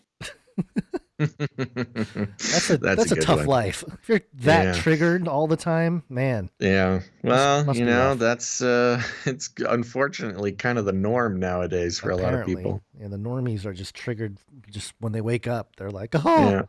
I'm breathing, I'm triggered. Producer Sergey also sent us this one here. Your parents would be very ashamed. Little parents would be ashamed. Is that for us to shame people with? Yeah, he suggested we use it when people in the chat are not being nice. Oh, okay. It's A little bit of chat shame. Chat shame, a little Watch something out, for chat. our toolbox of jingles and ISOs. So thank you for Equipping that. us to fight off the nasty madness that can come through the chat sometimes. Yeah, don't use the block function. That would be too convenient. Just drop I the love chat it. shame. I love to wield the power of the block function. and you know, there's a couple moments in the past couple episodes where I've definitely had to block some people. And I mean, just to be clear, the fact of the matter is I do not negotiate with terrorists. I will wield that block function so quickly. It's just like if it was like Bush after 9/11. Watch out. Give me a reason. Wow. Okay. That's comparing yourself to Bush Jr. That's a kind of a new low for you, I would say. Well, you know, I was talking to somebody recently about the Bush era directly following 9/11. Okay, so before Patriot Act, you know, before things got weird, Right. before things really went downhill. I was having a conversation with somebody about how directly after 9/11 there was unmatched bipartisan support for President Bush. You know, it doesn't matter if you're a Democrat or Republican, whatever. Yeah. We got to go get the terrorists. And even on the liberal side, on the Democrat side, and this person I was talking with is a registered Democrat, you know, they said, yeah, no, even Democrats, we would not let each other say something nasty about Bush directly after 9/11. It was a strange moment of unity. And of course, we know that that's manufactured. It's meant that way. And so, yeah, there you go. Why am I talking about this? I have no clue. Oh, he was just free to make any moves he wants because he had the mix between trauma and bipartisanship is a poisonous combination in American politics. You mix trauma with bipartisanship and nasty. That's where you get the Patriot Act. That's where you get, you know, some nasty COVID relief stuff. So, yeah, there you go. If you want to know, you want to mess with me in the chat, just imagine Bush right after 9/11 having a free pass to do whatever he wants. Excellent. I'm reminded of a Bill Burr joke. He talks about how Bush Jr. can't even pronounce terror. He says terror. Or nuclear. I do have that in common with Bush Jr. as well. My inability to distinguish between nuclear and nuclear. But you can duck a shoe coming at you just as well. Oh, all yeah, right. try it. That's enough killing time here. I don't even know how we got on that little sidetrack. We're thanking people, Basil. Rabbit trail after rabbit gosh. trail. Okay, so jingles and ISOs. Thank you, Mr. Magoo. Thank you, producer Sergey. And we have some art to share with you. One art, please. This first one is from producer Christine, I believe. And this one slipped by us in the last episode. We apologize about that. A few episodes. Oh, this has slipped by for a few episodes. Oh, wow. And okay. while I'm interrupting, I do have to give a shout out to Runk Smash in the chat who said 7-Eleven is a part-time job. Like 9/11 is an inside job. Oh. Yeah, it's pretty good. Thank All you right, for that. let's get back to the art. Appreciate it. Okay. Do you want to describe what's going on here? Oh, yes. Okay. So this is there's a lot going on here, so bear with me here. We've got an Uncle Sam type figure with some devil horns and a devil goat. tail. Huh? He looks like a goat. like a goat version of not greatest of all time, the actual animal goat. Oh, interesting. Yeah, okay. I mean, yeah. The interesting thing to point out, the original Uncle Sam with his crazy sideburns and long chin beard, but no mustache, it is very goat reminiscent. Yeah. I don't know. Maybe there's something to break down there, but this one's got horns as well, and a devil tail coming out the back. On the devil tail, it says deflation, and there's a balloon with connected to a spending pump, and the balloon is, well, ballooning, and the little devil tail is reaching around and popping that balloon. Of course, an interesting depiction of the inflationary things that we are facing here in the United States with COVID relief stuff. The financial bubble. Yep. On the left, it says here, because gold is honest money, it is disliked by dishonest men. And that's a quote from Rod and Paul. Down below, it says, inflation is the one form of taxation that can be imposed without legislation. And that's from Milton Friedman. Wow, two great quotes. And all the way on the right, little explanation of inflation. Inflation is when you pay $15 for the $10 haircut you used to get for $5, which is a quote from Sam Ewing. Sam Ewing. And there you go. A beautiful cartoonish depiction, and yet speaks so loudly of Uncle Sam creating inflation and then popping it with deflation. The fiat money system, folks. Oh my gosh, I didn't want to get into it. I really fought bringing up this story at the beginning. Actually, I was hanging out with a friend, a couple friend who my good buddy I've known for a long time, and his girlfriend, and we had a long conversation about Bitcoin investing and fiat, and it was a prime example. She kept calling the stock market and Bitcoin fake money. And I kept trying to explain. Yeah. Interesting. I kept trying to explain, all money is fake money. And fiat currency, especially the dollar, is explicitly fake money controlled by a central authority. But the message wasn't getting across. It was a little frustrating, but still love both of them. Normies. Oh yeah, good call. So yeah, some real the normie power was strong with these ones. Normie stench. Yeah, that's they rough. just love their Illuminati dollar. Bless your heart for hanging out with normies. I know it's not much, but it's a honest full-time work. job. Yeah.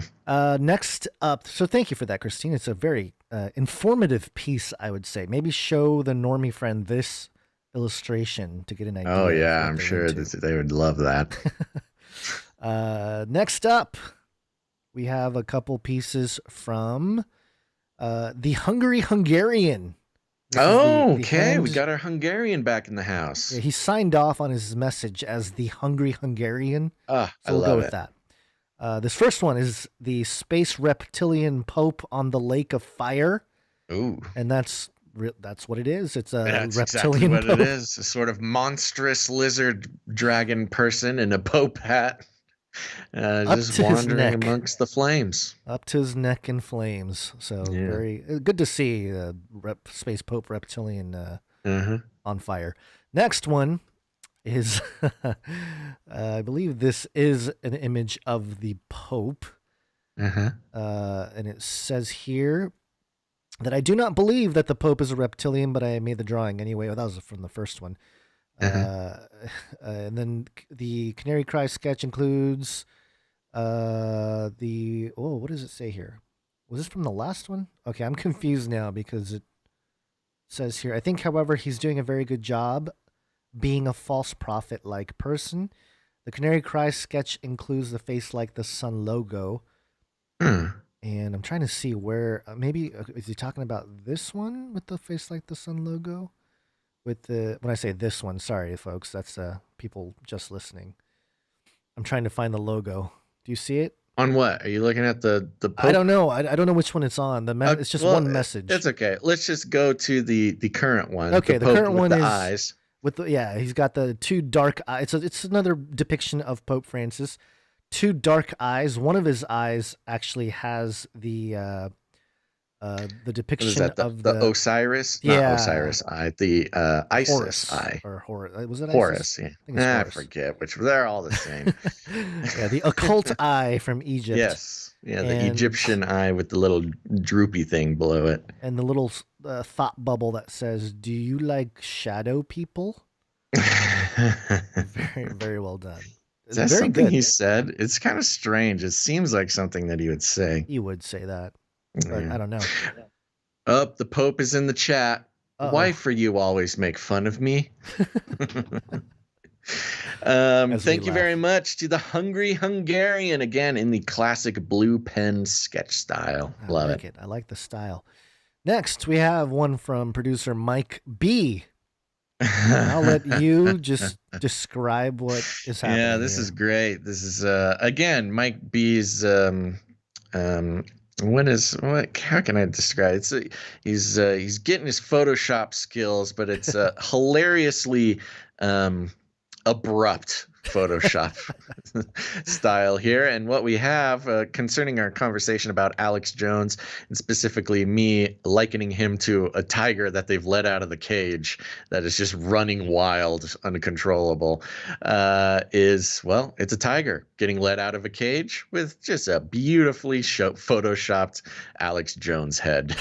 with a classic. Hey, everybody, right now, if you're just listening, not watching, imagine Alex Jones's face. That's it. The face he's making in your mind, that is on the tiger. But I feel like this image of his face it's gotta be like 15 years old. Oh yeah, this is a little bit of a younger Alex Jones. A younger Alex Jones. But anyway, yeah, nice job. Producer Mike B. Next up, we have one from producer Grace, and it's basically the quote from Biden: "The fight is far from order." And she gives us a note. Today's piece is inspired by the weird Biden video from last show about virus and masks and being able to get together by July 4th. The fight is far from order. He meant over, and I threw in what we were all thinking, New World Order. Mm-hmm. So there you go. Thank you very much for that one. And last but not least, we have one from producer Ali. This was great. Again, referring to last episode, this is a beautiful sketch of Netanyahu Bibi. here. Yeah, Bibi Netanyahu. And she quotes, I believe this was a quote of mine from last episode: "Never since the dawn of the telephone has anyone been praised for calling somebody 30 times. Referring to Netanyahu calling the head of Pfizer 30 times, trying like a toxic ex-boyfriend trying to secure a vaccine deal for Israel. Hello? How about now? Hello? How about today? Do we have a Okay, duo? I'm not going to call you anymore. I promise. I'm not crazy. I don't want to bother you. Hello? Okay, hi, it's me again. The note said, "Call me once, shame on you. Call me 30 times. This is going to put a real strain on international diplomacy." Very well done. That's good. And that concludes all of our art from our artists. Thank you so much for all the content that you provide the show. If you want to check out any of the pieces, go to canarycrynewstalk.com and you will find them there. That's right. And again, thank you to are we ready to go? I think so. Here? Yeah, I think so. You know what? I will mention we got a couple notes from people. Producer Eric R sent us some fake ad copy.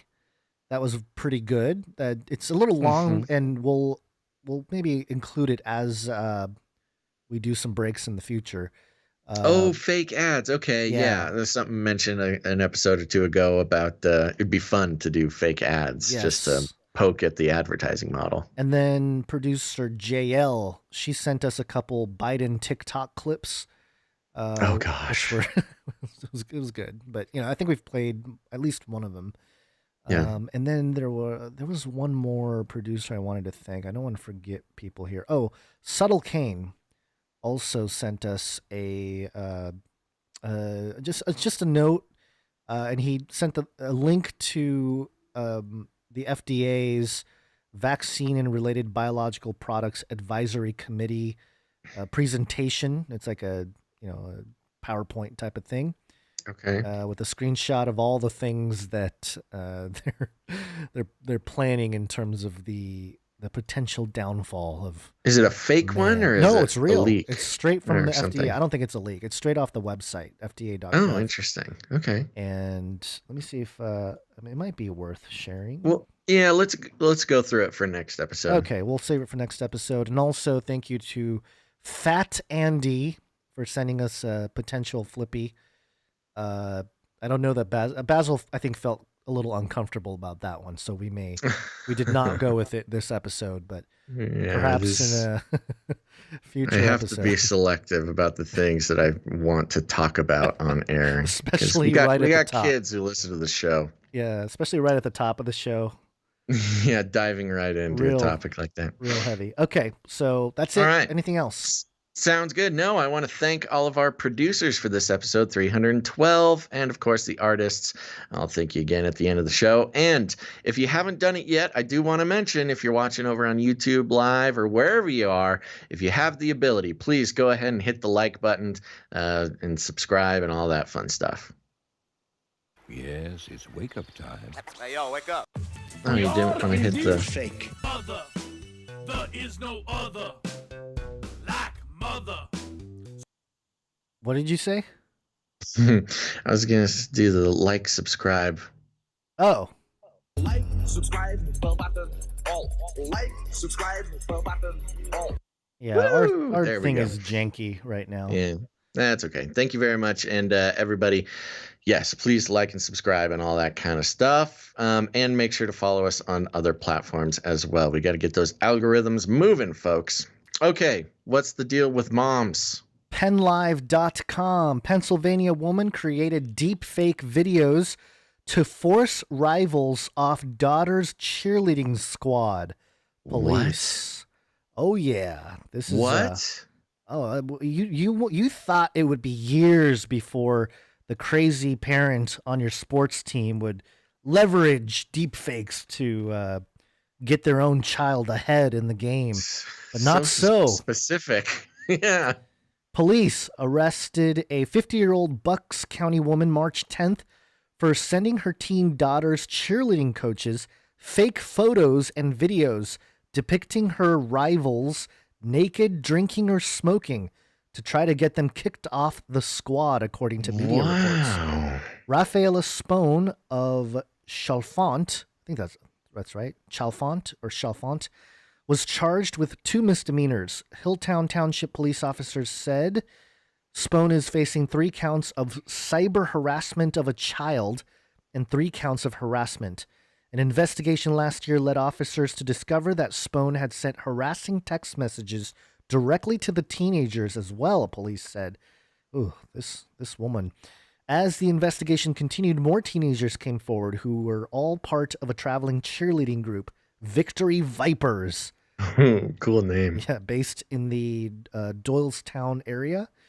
And for those watching, there's a mugshot of Rafaela Spone. Yeah, Quote, she Spone, really did up her makeup for this mugshot. It's a deep fake. Quote, Spone last year created the doctored images of at least 3 members, according to the affidavit. There were no indications that Spone's daughter knew what her mother was doing. The teenagers told officers Spone sent them, quote, manipulated images and in an anonymous, oh my gosh. That echo is really messing with me when I try to say words like anonymous. And in an anonymous message said that Spone, quote, urged them to kill themselves. Oh my gosh. That's the line. Bucks County District Attorney Matt Weintraub told the Philadelphia Inquirer. Hilltown police were contacted by one of the teenagers' parents in July, and then 2 more families came forward with a similar account. They told officers they and their coaches received text messages that depicted them naked, drinking, and smoking a vape, according to the Philly Inquirer. Some of the teenagers were, quote, sent photos of themselves in bikinis with accompanying texts saying the subjects were, quote, drinking at the shore. Court records show. Drinking at the shore. Sounds Look like at there's some English as a second language issues here. Could be. The videos were analyzed. The detectives were able to determine they were deep fakes, digitally altered but realistic-looking images created by mapping the girls' social media photos onto other images, the Philly Inquirer So there reported. were videos. Okay, Yeah. I was going to make the useless argument that photoshopped images are not technically deep fakes, but yes, if there's videos, holy moly. Officers were able to execute multiple search warrants that allowed them to trace the text messages back to Spone's IP address and then her cell phone, police said. She obviously doesn't know how to use a VPN. Yeah, well, that's the crazy thing. She's like, I could use a deep fake, but VPN. This mom knew to get deep, whether she created them or maybe paid somebody online or something to make them. But yes, did not know to use a VPN. Is there a Fiverr, like, deep fake guy? Probably make a lot of money. That's a really good question. Let me check on that while you finish the story. George Rattel told the Philly Inquirer, quote, he believes the harassment was triggered after he and his wife told his daughter to stop hanging out with Spones' daughter due to concern over the girl's behavior. Quote, I don't know what would push her to this point, Rattel said. Quote, as a dad, I was pretty upset about it. It's an image put out there of my daughter that is simply not true. Yeah. Spone was released on the condition that she appear at a preliminary hearing on March 30th. So there you go. I mean, we're really living in the dystopia of the future. Yeah, that's crazy. Bad mix it's so ubiquitous and so easy either to do or get done that something as apparently not inconsequential to them, but seemingly inconsequential as getting on a cheerleading squad warrants getting deep fakes made to. I mean, really, that's a very brutal thing to do as well. I mean, these were very damaging deep fakes, not just, Yeah, I don't know if Tom Cruise doing magic tricks. I don't know if you've been around the youth athletics. I have seen commercials for TV shows on TLC. Okay. Yeah. Having lived through some of the, the helicopter parent type of thing. Sure. It's intense, let me tell you that. I guard against it with my own children, and then I find myself saying things, to the little ones sometimes, things that would, in a different context, would make me a helicopter parent. Like go get him, go rip him off, not rip him off, but whatever, rip them down. I don't know. Anyway. Yeah. So going on Fiverr here, looking for deep fake people. Yeah. No results come up for deep fake in any version of the term. But if you type in deep face, which I think is an app, right? Isn't deep face an app that does kind of not a great job, but is accessible? Maybe. I don't know. Oh, here we go. Okay. All right. Here we go. I will face recognition using deep learning algorithms for you. Okay, so this is a facial recognition guy. Step for $100 one of a deep fake. Interesting, yeah. For $100, you can give this guy an image, and he'll run it against I don't know what database, but some facial recognition database. Well, maybe it's like social media, like Facebook. Maybe, yeah, I don't know. Maybe different APIs or something. Yeah. Yeah. Okay. Well, not as simple as going to Fiverr for a deep fake, but I'm sure you just find a message board or something. It's a matter of time. When it comes to Fiverr. But there you go. I wonder if she paid in Bitcoin. Oh no, probably not. Hey man, moms can use Bitcoin too. Well, they can, but I just I don't see that happening. All right, let's do some AI updates. Artificial intelligence jingle. Here it is. Artificial intelligence. These should be brief. What? Should be fairly brief on these updates here from AI. Yeah, no, this one's for the Canary Cry gamers out there.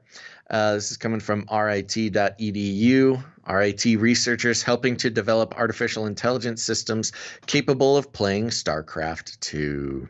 A team of Rochester Institute of Technology researchers that develops artificial intelligence systems capable of learning over time is putting its work to a unique new test, creating machines capable of playing the popular video game StarCraft II. While tasking artificial intelligence with playing a science fiction strategy game may seem odd at first glance, researchers think it could be an important stepping stone to advancing practical solutions such as self-driving cars, service robots, and other real-world applications. And the point being is StarCraft II is sort of a military strategy game set in the future. And they just did everything they could to not mention that this would train AI in military strategy. It really reminds me of Ender's Game. This is like as if the young Ender Wiggin is an AI. Yeah. But the part that you need to mention is that they earned the funding of DARPA for this. Yes, that was the next sentence here. They received nearly $210,000 from the Defense Advanced Research Projects Agency, which again, of course, this is going to be used for military strategy work on artificial intelligence. And of course, we know that there's a lot of heat right now, a lot of attention on the U.S. government creating and maintaining an artificial intelligence office for the application of AI across government departments, including all branches of the military, which I don't know. There's some gamer stuff I could get into, but I don't know if it's useful for the show. I will say, if you're the spoiler alert, sorry, but like one of the premises of Ender's Game was that they thought they were in like a simulation or a practice round or training, but in reality they were actually fighting this like alien war. In terms of that ambiguity, AI is that they would have no idea if they're just playing a game or if they're actually in some kind of real life type of situation. How would they know? So anyway, sure. Kind of interesting. Well, I do want to give a shout out to Bacon Toast over in YouTube that says AI Zerg Rush. That's a tip of the hat to all the StarCraft II players out there. Okay. Or StarCraft 1 for that matter. Very good. Okay, there you go. Watch out, folks. Watch out. Your StarCraft might be well, that's you. the other thing. StarCraft 2 is mainly, or I believe is best enjoyed playing online against other people. But at this point, you never know if you're going to be playing against another person or a DARPA-funded AI bot. Yeah, not quite the simp, right? More of a real life government thing. A government Not simp. quite the simp. What are you talking about? Are you trying to use Gen Z language? I don't always know. I don't think you know what simp means. I know what simp means. What does simp have to do with playing StarCraft? Oh, maybe not anything to do with StarCraft. Anyway, let's move on. Moving on. Algemeiner.com. Israeli platform brings female intuition to artificial intelligence. Oh, good. Good. On the heels of International Women's Day, Intel Israel and Supersonus are developing an artificial intelligence platform termed AI for Women. Real creative. Which is based on female intuition. This is insulting. After collecting data and advice from thousands of successful and high-achieving women in the public and private sectors, the AI platform aims to gain insight from important tips gleaned from older professional women that can help young women at the beginning of their career paths. As part of the project, Intel has collected thousands of tips from successful Israeli women who have been influential in their sectors and distilled it into an advanced model database of artificial intelligence filled with collective cognitive wisdom. Some of the gathered data has been given by leading figures in Israeli society, such as Yamina MK Ultra. I'm sorry, it's Yamina MK. And former Ministry of Justice Ayelet Shaked, former columnist Emily, and then it just lists a bunch of famous women. Yeah, I'm not sure if we need to get too deep into this article, We but don't. you But, know, this is as insulting, I think. I don't know. I'm not a woman. I don't know, but I am a little bit I pay attention to these things. Remember when Bic came out for the pen for women? yeah, I remember. I mean, it's a huge. I mean, it's part of sort of the feminist talking points when it comes to advertising and the creation of products specifically for women. Like, oh, you can't just make soap. This is soap for women. Yeah. You can't just make a pen. This is a pen for women. You can't just make a razor blade. Well, you got to make it pink and make it. How are we going to fight toxic masculinity if we can't create AI for women too? Sure. Well, I mean, I get Male-dominated it. world. I get the big tech aspect of this. Of course, AI has come under a lot of fire because it expresses the biases of its creators, and its creators are normally men in their 30s, white men in their 30s, and so a lot of that bias makes it into the AI. This is the talking points of those who would have these talking points. And so, yes, making an AI for women as some sort of step forward, but also when you just take like 1 second to think about it, is it's a complicated complicated talking point. You can't make pens for women, but you can make AI for women. It's interesting how a lot of these like wisdom platform types, collective wisdom and stuff like that, that really is replacing the Holy Spirit with a machine, an algorithm, or trying to anyway. These folks, wisdom, the counselor, I mean, well, in Jewish tradition, wisdom is often referred to as a woman. That's true. Yeah, very much so. There you go. We got one more AI update from ScienceDaily.com. Do you want it, or do you want me to take it? Sure, I'll grab it here. The headline is Artificial Intelligence System Calculates Suicide Attempt Risk. Here's how it performed. Okay, so we got some, what's that movie? I accidentally said it last episode. Minority Report? Minority Report. A machine learning algorithm that predicts suicide attempt recently underwent a prospective trial at the Institute where it was developed, Vanderbilt University Medical Center. Over the 11 consecutive months, including April 2020, concluding in April 2020, just before the pandemic got into full swing. Yeah, it was pretty much in full swing already, I think, at that point. Yeah, but with all the issues with suicide we got further into the pandemic, that would have been interesting time to deploy this AI. Sure. Predictions ran silently in the background as adult patients were seen at VUMC. The algorithm, dubbed the Vanderbilt Suicide Attempt and Ideation Likelihood Model, VSAIL, uses routine information from electronic health records to calculate 30-day risk of return visits for suicide attempt and, by extension, suicidal ideation. Suicide has been on the rise in the U.S. for a generation and is estimated to claim the lives of 14 in 100,000 Americans each year, making it the nation's 10th leading cause of death. Nationally, some 8.5% of suicide attempts end in death. Interesting. That's much lower than I would have expected. 8.5% of suicide attempts end in death. Must be harder than it sounds. Colin Walsh, MD, Colin Walsh, MD, MA, MDMA. The colleagues evaluated the performance of the predictive algorithm with an eye to its potential clinical implementation. They reported in the study in JAMA Network Open. JAMA?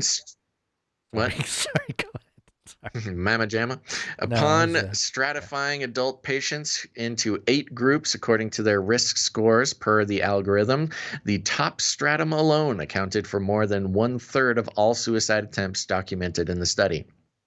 and approximately half of all cases of suicidal ideation, as documented in the EHR. 1 in 23 individuals in this high-risk group went on to report suicidal thoughts, and 1 in 271 went on to attempt suicide. Quote, today across the medical center, we cannot screen every patient for suicide risk in every encounter, nor should we, said Walsh, assistant professor of biomedical informatics, medicine, and psychiatry. Quote, but we know some individuals are never screened despite factors that might put them at higher risk. This risk model is a first pass at the screening and might suggest which patients to screen further in settings where suicidality is not often discussed. Over the 11-month test, some 78,000 adult patients were seen in the hospital, emergency room, and surgical clinics at VUMC. As subsequently documented in the EHR, 395 individuals in this group reported having suicidal thoughts, and 85 lived through at least one suicide attempt, with 23 surviving repeated attempts. Quote here, for every 271 people identified in the highest prediction risk group, 1 returned for treatment for a suicide attempt, Walsh said. This number is on par with the numbers needed to screen the problems like abnormal cholesterol and certain cancers.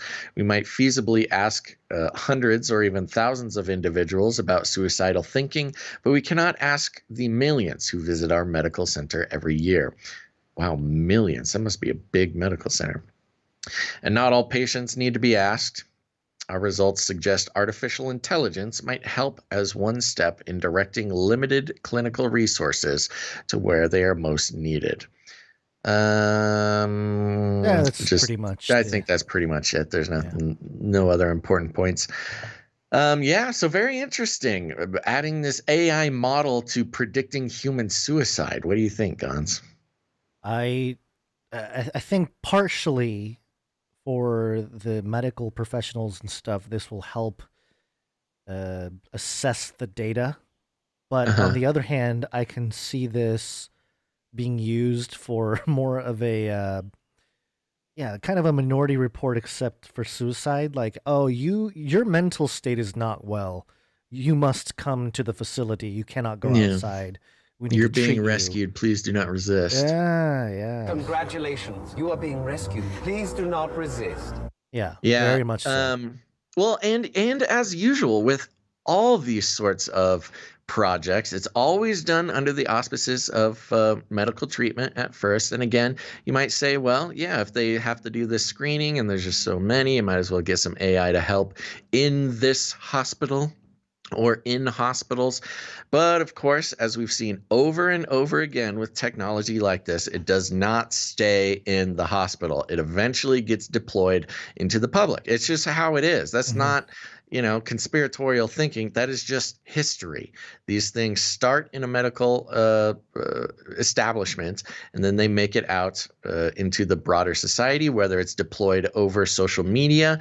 This is easily something that Facebook would sort of get a grant from the government to deploy on their, intelligence gathering apparatus, or in a different case like China or something like that, or some maybe even Japan, where suicide is a much higher priority, or a bigger problem rather, could easily be acquired and deployed by the government.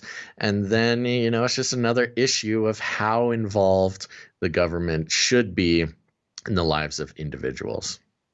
Yeah, and I'm hoping it doesn't get to a point where it becomes like an app, Like, hey, hey app, I'm gonna jump off this bridge. Really? Oh, you wouldn't even tell it. It would take all of the data analysis from your private messages, your emails, your social media. It would give you a warning or a threshold thing, like you are in suicidal territory. The altimeter within the phone would sense that you've climbed 1,000 feet up, and would send you a little notification, maybe an advertisement for a therapy app. Might be good in relationships to end arguments. Oh jeez, you're bringing me into the suicidal zone. Look what you made me do. You show the phone. You get a little warning. Wow. No. Hey, we laugh. It is. I know we laugh, but we that's laugh to seriously keep from crying I know, because it's only a matter of time. I know. Moving on, we got a couple CRISPR updates. CRISPR. Cas9. Progress Real quick, I continues. fight sin regarding that last story. It would connect to your Spotify too. Oh yeah, the music you're listening to. If you're listening to too much Elliott Smith. Oh yeah, that's see. Yeah, I used to listen to some Elliott Smith. We all did. we had our days listening. We've all been there. We definitely would have gotten that alert. Have you ever heard of a band called Dredge? A what? Dredge. DREDG. What is it? Like an app or something? No, it's a band. Have you ever heard of the band called Dredge? No. Yeah. It's some dark, not dark like dark, but yeah, emo. Yeah, kind of gets you in the mood. Yeah, I always liked it when it was like dark and it fit not my suicidal. That's too intense of a word. But just my depressed teenage mind.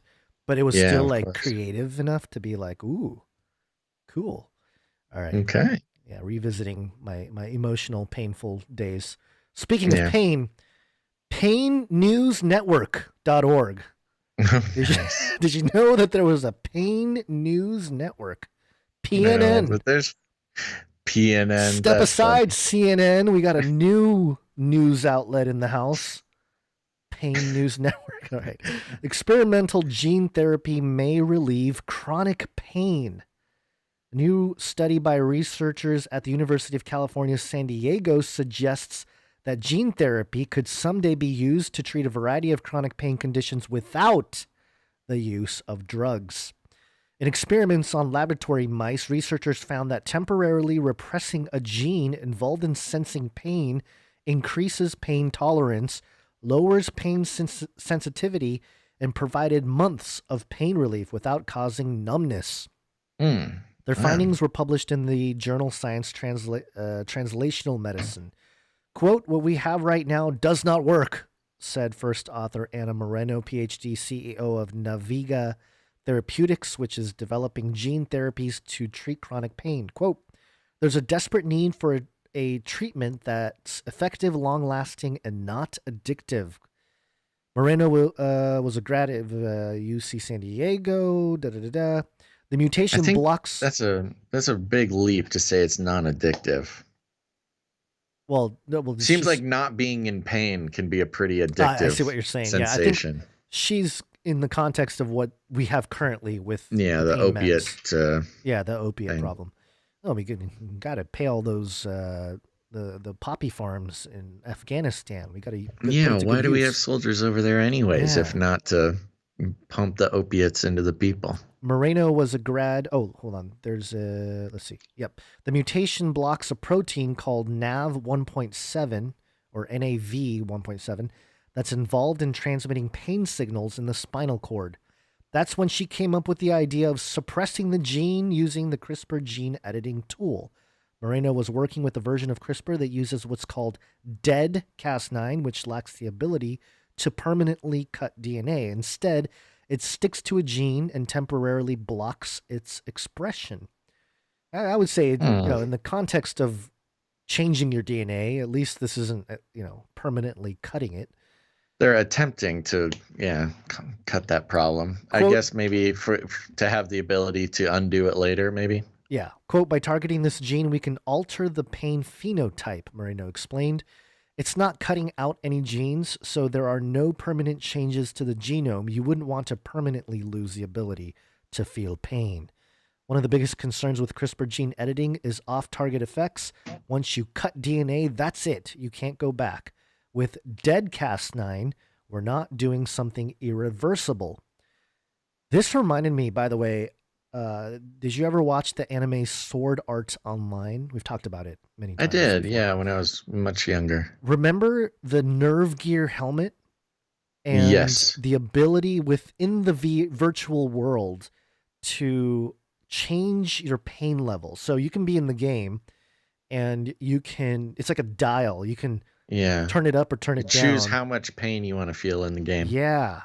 I feel like this is that. I mean, it's pretty much the more the continued gamification of real life. And if they're gonna, if you come up with a helmet that taps into your spinal it's like cord, setting your difficulty level. It's exactly that. It's exactly that. There's not. I mean, that's pretty much the main crux of the story. But that's a pretty interesting development because while this is, they're in the context of, hey, we need to help people with chronic pain. The commercial use of something like this is much more troubling, I would say. Yeah. A bunch of kids get it. I'm gonna go get a tattoo, but well, see, that's the sorry to interrupt. I was just gonna say I saw in the chat there's a drinking game now where every time I interrupt you, they have to take a drink. They're gonna be don't wasted. Think that's very safe. I don't recommend playing They're that gonna be game. wasted. Don't do it. Make it a. It's like 2 p.m. You can't afford this. Well, it's not 2 p.m. for everybody listening. Oh, good point. Remember that time is a flat circle. Yeah. Okay. We want another just short little CRISPR update here. This one is also very interesting. Yes, another CRISPR update. Yeah. Go ahead. This is a genetic literacy project.com. Oh, we've read from them before. Yeah. Genetic Literacy Project. The headline is Using CRISPR to Fight Antibiotic Resistant Superbugs. Superbugs being a big problem. I mean, before our current pandemic, all the pandemic scaremongers specifically talking to superbugs that are resistant. I think this story is the setup for the next level beyond COVID. But go on.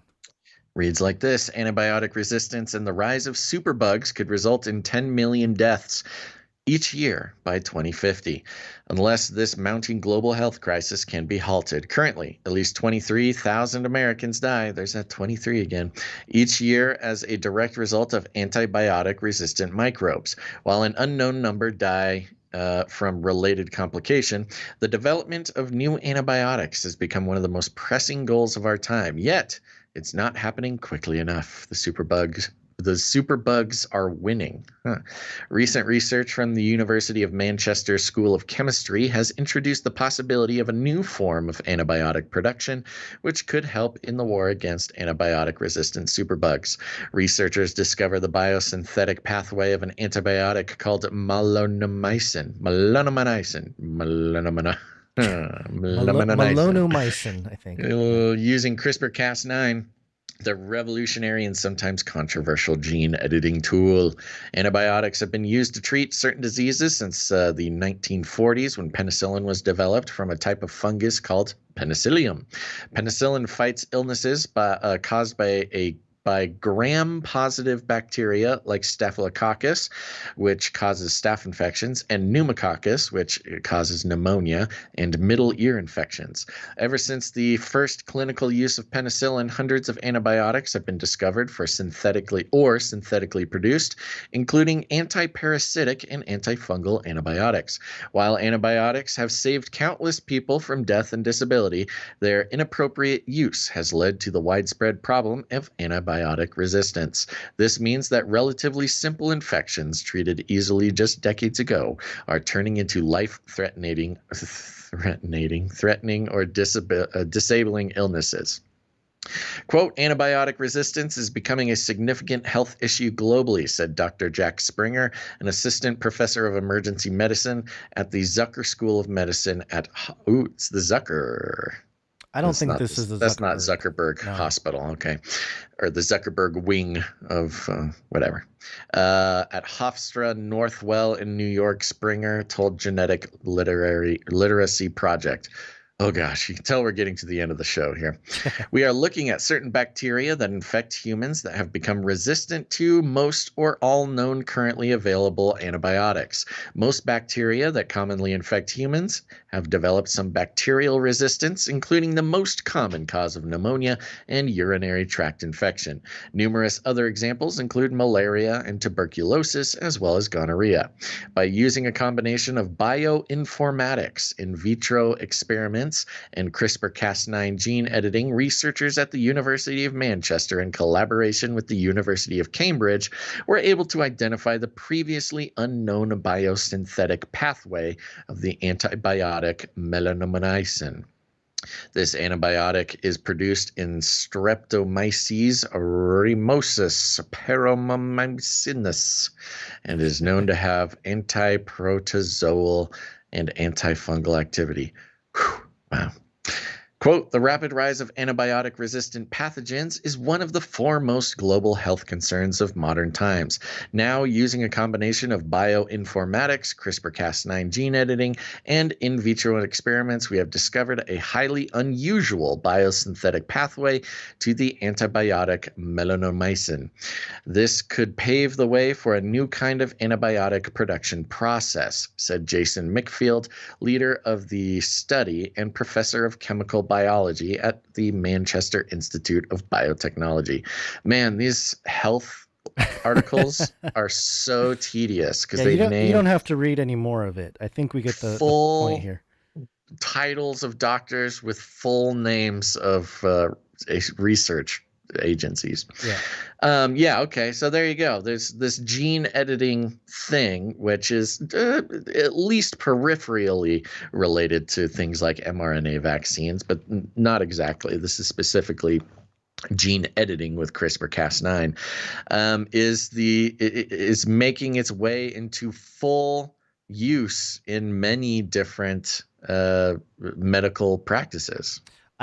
I wouldn't say it has nothing to do. I mean, maybe you know more than I do in terms of the specifics, but my thought process when it comes to some of what they're claiming here and how to perhaps deliver, they don't mention mRNA, the vaccine here, but in terms of delivering some of the editing tools, it could be, I think mRNA can be used, can it?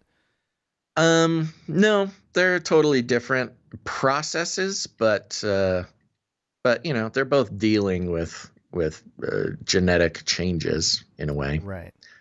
Okay. Yeah. Well, just keep an eye out. CRISPR-Cas9 being the more synthetic of the two. Right. I mean, the CRISPR-Cas9 is really interesting. If you haven't done it yet, there, listener, you look at the videos of CRISPR-Cas9 at work, and it's like this little worm that crawls along a strand of DNA. And it's like this weird little machine that actually does it. It's not a machine; it's some sort of protein or something. But just to watch the way these things work is really bizarre. I mean, it's as if we are design machines. It's one of the weirdest things. I mean, it's one thing to be like, oh, they edit your DNA, but you watch it happen, and it's like this little worm guy that is crawling around on the DNA and like choosing things to cut out and change. It's very strange. Mm-hmm. Anyways, so yeah, there you go. I don't think I needed to read as much as that as I did, but in the context of the pandemic and this new trauma-based mind control of disease will kill us all, this Cas9 thing, which is weird. They're using CRISPR-Cas9, which is sort of an archaic version. There's newer versions of these gene editing technologies. Yeah. Yep. And since the beginning of us reporting on CRISPR, it's always been put in the context of we will solve all disease with editing your genes. Medicine will be irrelevant because we can just program your genes to fight a disease. Yeah. For sure. I want you to read this next one because of course you do. I just want to hear you read it. So. Yeah, that's so funny. I was looking ahead and I'm like, okay, I'm going to let Gons read that one. Okay, so this is Tribune242.com. The headline, White Privilege and Slavery. Quote, white privilege is a main tenet of institutionalized racism and has only been success. Didn't we have you got a jingle for this? I don't have the race jingle in front of me, but maybe. Are you even woke? Yeah. That's good. Okay, white privilege is a main tenet of institutionalized racism and has only been successful because of the desecration of accountability. Interesting. This is but a minuscule reference of an obscene period in history. 2,000 years ago, the competent authority capitulated to the mob and crucified an innocent man, the Jesus the Christ. No one was held accountable. Whoa, where is this going? Interesting. The middle passage of the black slave trade that endured over 400 years, white hogs transported over 12 million blacks from America. Oh, whoa. From Africa. I was trying to, in those first couple sentences, I'm trying to figure out what context, who is the speaker in this thing. And I was like, oh gosh, is Guns making me read some sort of thing that I'm going to get in trouble for? No. White hogs transported over 12 million blacks from Africa. Okay, here we go. The conditions in the belly of the slave ships were so horrific and inhumane that more than 2 million slaves died during the journey. No one was held accountable. Slavery was technically abolished in 1865. The white hog slave masters, oh my gosh, were compensated for losing free black labor. The black slaves who built America with their bare hands, and many perished so doing, got nothing. No one was held accountable! Exclamation mark. In 1917, white hogs conducted a mass hanging of black soldiers for defending themselves from white rioters. No one was held accountable! Exclamation mark. In 1921, a prosperous black community in Tulsa, Oklahoma was called Black Wall Street. Jealous white hogs initiated a race riot, leaving 300 dead and 8,000 wounded and homeless. No one was held accountable. In August 16th, 1937, Annie Hawkins, a former slave, was interviewed. She said, quote, I never had no white folks that was good to me. We all worked just like dogs and had about half enough to eat and got whipped for everything. No one was held accountable. In 1944, George Stinney was a 14-year-old skinny little black boy. He was framed for the murder of 2 white girls. He was tossed in jail in solitary confinement. His parents were prevented from seeing him. The poor child had no idea why they were terrorizing him, and he was so small they had to sit him on a phone book to fit him in the electric chair.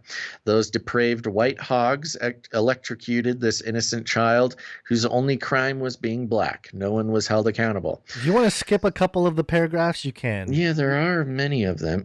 Let's keep going. Okay. I don't want to be accused of skipping over important history. Another 14-year-old boy whose only crime was being black was Emmett Till. He was accused of offending a white woman in Mississippi in 1955. He was lynched in a most grotesque fashion by white hogs. His murderers were found not guilty by a jury of their white hog peers. After the acquittal, they gleefully admitted to the sickening crime. They were heroes among fellow white hogs. No one was held accountable. In 1932, white hogs with medical degrees subjected unsuspecting black men to a syphilis study for the benefit of white science. No one was held accountable. Wow, there's a lot of them. The Reverend Dr. Martin Luther King was an American civil rights leader, an icon in the black community, a pastor, a consummate orator, a prince of a man, and a martyr. He was despised by the white establishment. The problem? He was black and influential. He was under continuous illegal surveillance by white law enforcement at the highest level. Weird how, you call cops pigs, and in the one time where he's specifically referring to the cops, he doesn't say white hogs. J. Edgar Hoover, that racist white hog and the director of FBI, hated Martin intensely. Hoover framed him and harassed him with impunity. I'm convinced that the FBI and DOJ conspired to have King assassinated on April 4th, 1968 in Atlanta. No one was held accountable. Not only were former slaves denied reparations, but white hogs designed a system called redlining, a discriminatory practice of putting services and finance out of the reach of black people. Generations of black families have been cheated out of billions in wealth by this practice. No one has been held accountable. There is compelling anecdotal, I think. I think he meant anecdotal. That's what they meant. Yeah. Anecdotal evidence that many white hogs benefited handsomely from inventions that black individuals created, but never got credit for. No one was held accountable. The trend is inescapable. In all of the aforementioned atrocities, the assailants, perpetrators are known to the competent authorities. In fact, the competent authorities were masterminds behind some of the murders. So, from the advent of slavery to now, the white establishment have crafted and mastered a system, a labyrinth of laws, policies, and skullduggery that continues to benefit them at the exclusion of people of color. The brazen attack, interesting. All of the examples they gave were American examples of racism, but they spell color in the UK fashion. Yeah. COLOUR. Just paying attention here. The brazen attack on Capitol Hill. Oh, here we go. On January 6, 2021, has crystallized a festering sore to a pus head. Ooh. True to form, the white establishment elected officials to the highest positions in America, up to and including former President Trump, have aided, abetted, and defended them. That venomous DNA from 400 years ago is alive and well. A generational legacy of greed, loathsome dominance, and predatory malfeasance is their birthright. Their skins are white, but their hearts are dark. I make no apology for calling them hogs. No normal human being could be so depraved and consumed with hate. They are the embodiment of evil. Demons do exist, and these hogs are demons. Satan equips and facilitates his minions very well. He imbues every fiber in their body with virulent hate and savagery. The NRA is a demonic organization. Small wonder they are so inextricably linked to the Republican Party. They are under the mark of the beast. Oh, every year more Americans are being slaughtered by guns, but the GOP keep fighting to make gun ownership easier. A big gun is the white man absolute symbol of manhood. With a gun, a white overseer could manage dozens of slaves in the field. Guns give them a false sense of superiority. How many of them have the courage to confront a black brother without weapons?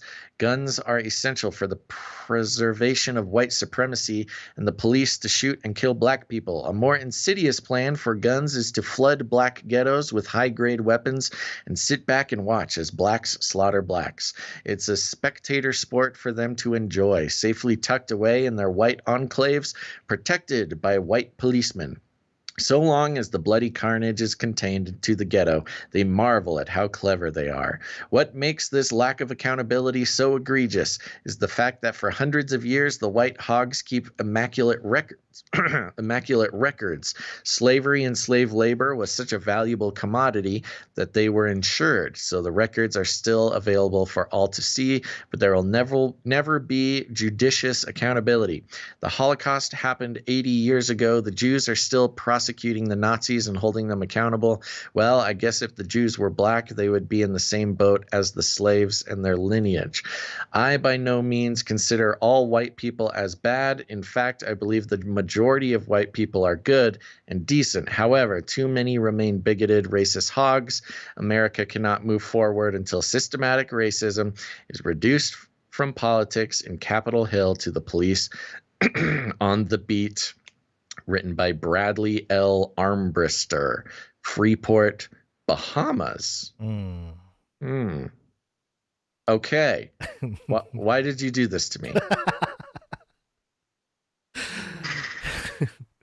I just wanted to hear you say white hogs. Well, I mean, I think it's fun. This person obviously wrote this in the heat. In the heat of a very passionate, thought process.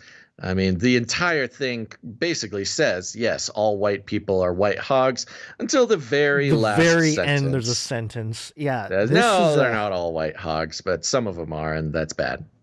I think an article like this is very much a product and evidence that much of the racial propaganda, I would say, that's because all the things he cites, or most of them anyway, are part of history. But you can take any piece of history and build an argument that is frail, like on race. It's as if a black man has never killed a white hog in the entirety of human history. Well, there's a couple interesting things I found about it. Again, sorry to cut you off. I was gonna say, there's people drinking just now. They take the shots. Let you finish your thoughts. I just get so excited. Get some really loose people at the end of this show. Go ahead. Yeah. So a couple things to notice. Very interesting how it goes into the longest single paragraph in the whole. I don't even know if this is an article. It's more like an open. It's an editor's open letter. Yeah, letter to the editors. I think. Okay. What it's... The biggest article as far as paragraph as far as word length is the one about gun control. So that right there shows you what the point of the whole thing was. This was, a racialized argument specifically in favor of gun control, because there's no other solutions except for a couple of sentences about getting racist politicians out of there. They named all the problems, a bunch of horrific things that happened. And then the only solution given was gun control. And, there's about 15 sentences about gun control and about one sentence about racist politicians. So that shows you right there. The goal of this whole thing was in favor of gun control. Based solely on the fact that guns, I guess the argument is that guns are a white person's invention and the white hog's tool of oppression. And so I don't know. There you go. It's just a bunch of very, very passionate critical race theory talk about gun control, I think. Yeah. I do want to highlight the fact that it was interesting to weave religion, or specifically Christianity, with eschatological bent that we're familiar with into the whole thing. And he mentions Jesus at the beginning, and he says no one was held accountable. He starts the whole thing off with Jesus on the cross, no one held accountable. And I'm thinking, I don't know. There's like a cosmic accountability. Yeah, thing right. That, theologically, we're all held accountable. Right. Yeah. So, which again, just in this, again, he doesn't state it, but in a breakdown of it, I would say that the prevailing idea when it comes to race relations in America is that we all, specifically white people, are to be held accountable, much like all sinners are to be held accountable for the crucifixion of Christ. All white people are to be held accountable for slavery. Is sort of the implication. Yeah, which is, again, it's very dangerous in that regard, because he was without sin to cast the first stone type of deal where it's like, oh, so really there's no. Like this author here is just so holier than thou that, let me just state for those who are just listening and maybe new to the show, Gons is our resident person of color. Oh yes, yeah. So he's allowed to say things like this. The Biden executive order to not harass Asians. Yes. So yeah, if you disagree with Gons, you are you're Asianophobic. Yeah. I mean, you heard him say it: masks and Asians. Last speech, but also just the connection to demons exist, and these hogs are demons, and the NRA is demonic, and they're all under the mark of the beast. I mean, very interesting target put on the NRA specifically. Well, NRA, but just why invoke the mark of the beast as kind of the, I mean, I know he probably, I don't know, a poetic use of it, but it leads me to believe. People don't even read their Bible, for heaven's sakes. This guy might need to read a little more Bible. Makes me wonder if this person is in some sort of like church leadership in the Bahamas. Oh, could be, yeah. Yeah. Anyway, Bahamas. I apologize for subjecting you to that. No, that's torture, fine. I deserve it for being a white hog. I was gonna say, this is your punishment. He kept saying no one was held accountable. Well, here's one that you can put in the books. Yeah, okay. All right. Well, what do you got to take it? I'm going to do a quick search on this guy, but what do you got to take us out? Oh, you're doing back research going after him. All right, one more story here. Who this guy is. One more quick story here. This is a sort of a beast system update. Where's my beast system jingle? Oh, no. So many things are wrong today with all of our technology. Speaking of the beast system. There we go. A search for this guy is not coming up with much information, but it looks like it can get a great deal on flights and hotel rates in the Bahamas right now. Maybe he's an AI. He's a resident AI racist from the Bahamas. You know what? Thinking about it, it does have that whole article had a little tinge of just a little AI authorship. A little bit of nonsensical meshing of ideas. Okay. This is the collegefix.com headline. Students would chant to Aztec god of human sacrifice under proposed California ethnic studies curriculum. Whoa, okay. Tell me more. I like that. You were like, you don't even know what to say to that. No, that is intense. Tell me. Students would chant to an Aztec god that accepts human sacrifice under a proposed California ethnic studies curriculum. Quote, the curriculum includes an official ethnic studies community chant in which students appeal to the Aztec gods, including the god of human sacrifice, for the powers to become, quote, warriors for, quote, social justice. Students seek, quote, a revolutionary spirit through these incantations, reports journalist Christopher Rufo, who tweeted out images of the curriculum. Terry B in the YouTube says, sounds like a real hands-on class.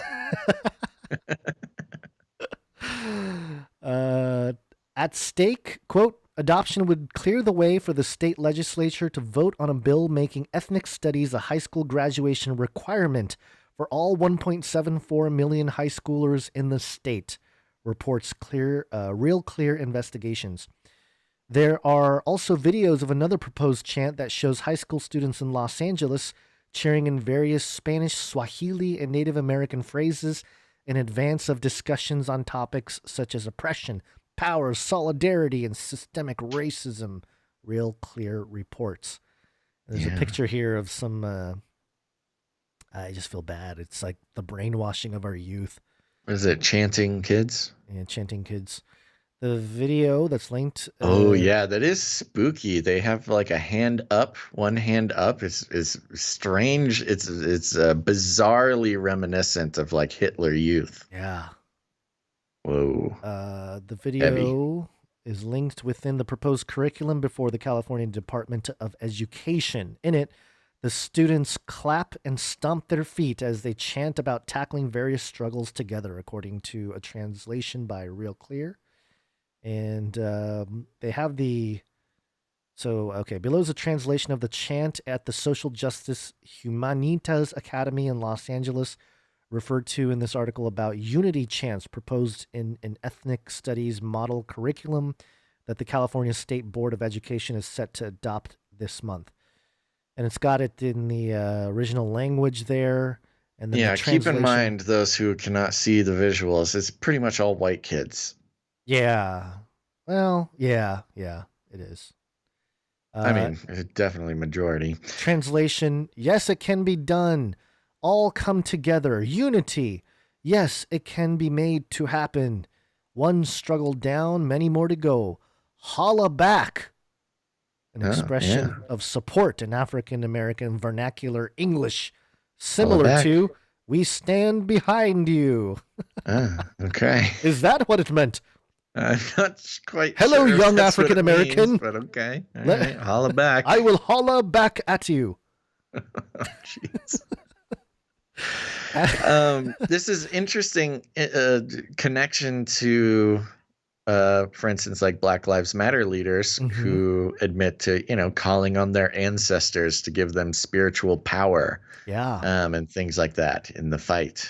Yeah. So here's a couple quotes here. As for the proposed chant that includes Aztec gods, Fox News reports the chant starts with a declaration that, quote, "You are my other me," and, quote, "If I do harm to you, I do harm to myself." Whoa. Super new agey.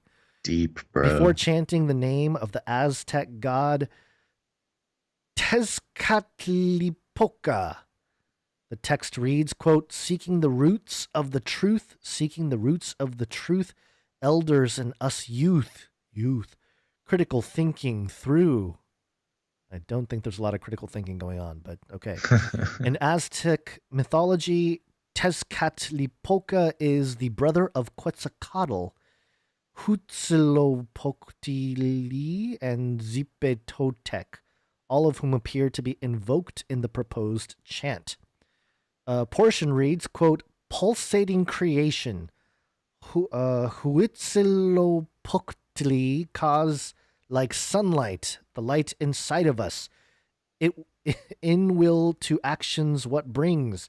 Zipetotec, times 2. Transformation, liberation, education, emancipation, imagination, revitalization, liberation, transformation, decolonization, liberation. Man, do they got to memorize this? This is a lot of... There's a lot of stuff to memorize. You got to be, if you want to be part of the crew. It's interesting, too, because, of course, we know about Quetzalcoatl, the serpent, the flying serpent god. Yeah, was supposed to come in 2012. Back. Yeah. Well, maybe he is back, and maybe he needs all these, the energies of these young there were not students. enough invocations in 2012. Right, but also this mention of the light inside of us, and that's specifically part of the Luciferian doctrine that says, he was the light bringer, and he was the one that freed humanity from the prison of the Garden of Eden. That concept is sort of embedded in this type of theology here. Rufo, writing for City Journal, expanded on what the proposed curriculum aims to accomplish. Quote, it's a block quote, "In theoretical terms, the new ethnic studies curriculum is based on the pedagogy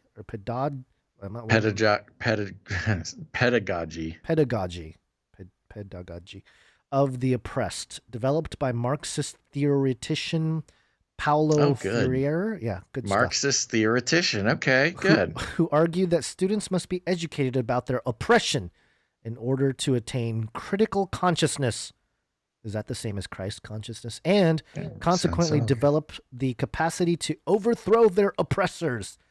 Following this dialectic, the model curriculum instructs teachers to help students, quote, "challenge racist, bigoted, discriminatory, imperialist, colonial beliefs, and critique white supremacy, racism, and other forms of power and oppression."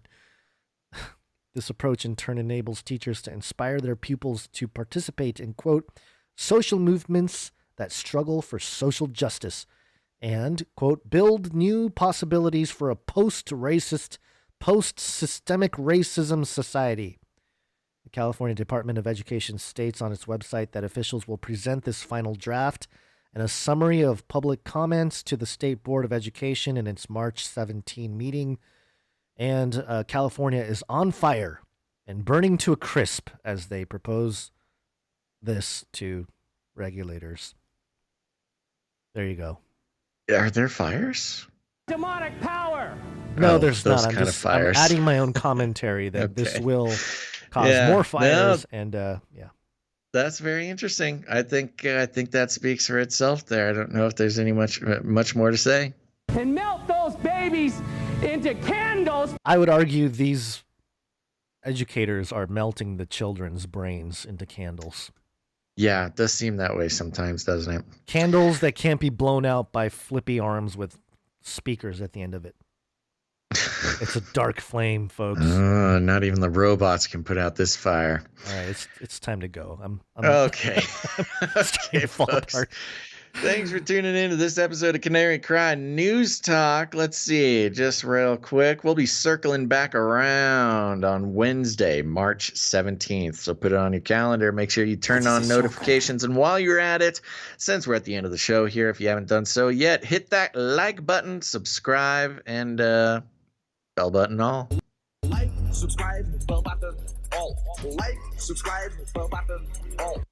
That's right. And I want to thank all of our producers of this episode of 312. That's producers Carla, Stephen Spears Desert, Ishmael, Yvonne, Malik, Kyle, Kimberly, Shield Labs, and of course, big ol' thank you to Jade Bouncerson for the timestamps and to all of our artists and jingle makers. If you haven't done so yet, make sure to thank a producer today, folks, because if it weren't for them, there would be no show. And if you want to join the elite squad of listeners who have decided that they want to take a stand against the brainwashing of the advertising industry and show those who think advertising is the only way to keep quality media going, not only will it show the powers that be, but there's also some intrinsic benefits in investing yourself in quality media that you appreciate and trust and give your attention to. And so go ahead and pray about that. And if you want to do it, head on over to patreon.com/CCNT. You can also head on over to canarycryradio@canarycryradio.com/support. canarycryradio.com/support. Over 300 shows, and I still get into the brain mode where I say the email instead of the support link. canarycryradio.com/support, please. And thank you. We will need some producers for Wednesday's show. And we actually, I think we're going to need to spend some money to fix our technical problems. We'll see. So what?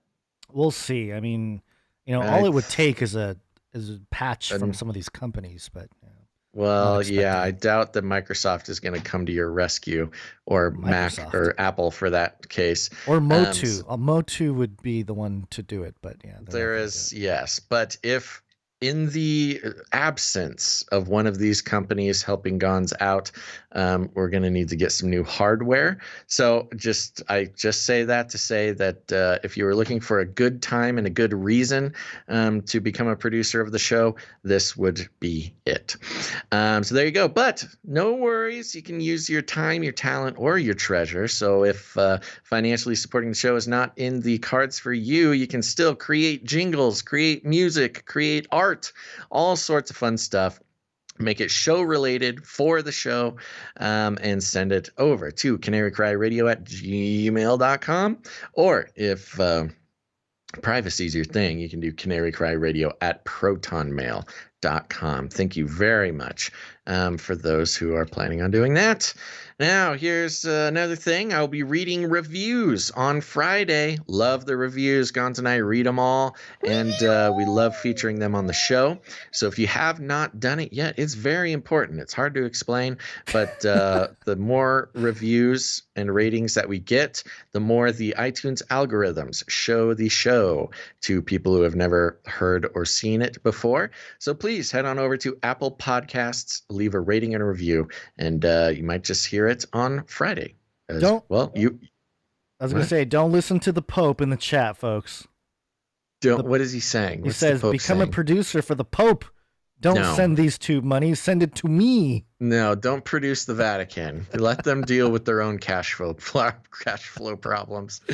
Instead, help us with our cash flow problems. And there you go. But like I said, if you're if financially producing is not in the cards for you, there's plenty of ways to help out the show, including sharing it out. Share it to your social media. But more importantly, you got friends and family who are starting to wake up to the fact that the world is not what it seems, and they might need a fun and flirty podcast to help them. What? Down that road. False advertising. I don't flirt with anybody. We can be fun and flirty sometimes. Maybe you. Hey, you like conspiracy theories? Oh, gosh. Yes, go ahead and send them a show. Maybe it's this episode, maybe it's a different episode, whatever it is. I'm sure they would appreciate it. We call it rattling cages. And if you want any more instructions, here's what you do. You walk right up to them, you grab them by the cage, and then what? You shake it, baby. The end of the world occurred pretty much as we had predicted. I want to shake things up, stir up some controversy, rattle a few cages. Hey, stop that! You'll never silence me. I'm the last angry man, a crusader for the little guy. Leave the bird alone. Never. Rattle a few cages. Rattle a few cages. The human race will have every opportunity to improve. And if they don't? Ask Noah. That's right. Just ask Noah, folks. Gons, any last words? Love your enemies and pray for those who persecute you. Matthew 5:43. There you Keep that go. in mind All right, as we folks. report on people that are doing some pretty wild things. Make sure to tune in again on March 17th. That's this Wednesday. Circle Ooh, back with us. You know on what Wednesday. Wednesday is? What? It's St. Patrick's Day. Oh, is it? Yeah, better have some green on, or we're gonna, I don't know. Basil might pinch, or Flippy might pinch you. Ooh, Flippy will get you. Flippy's a little pinching machine. Okay. All right, guys. Thanks for listening to this episode of Canary Cry News Talk. Make sure to tune in next time. But until then, think outside the cage. It will kill.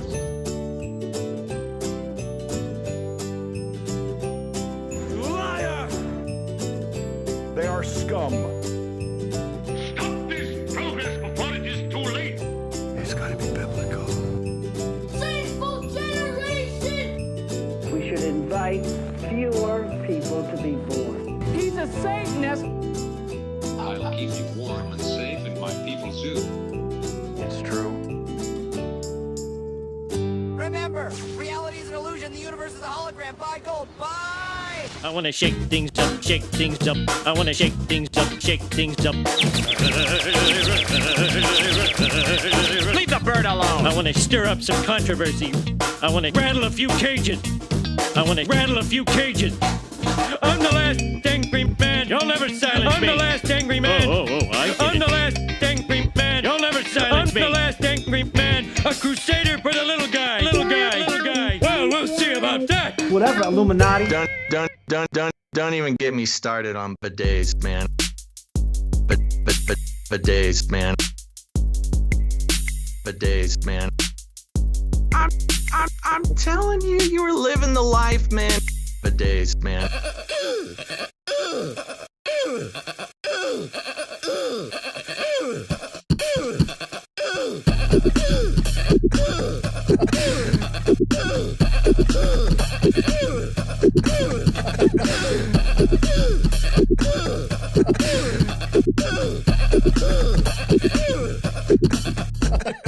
Fun fact, I believe it was another fun fact. Fun fact. Another fun fact. Brings me back to my Screamo days.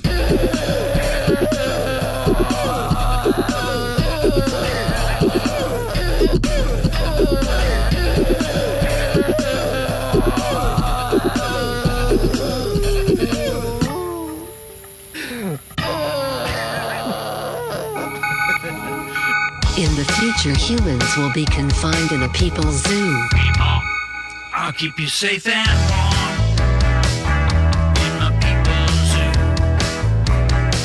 I'll keep you safe and warm now in my people's zoo. You, yeah, you in my people's zoo. I'll keep the cameras on.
people's zoo.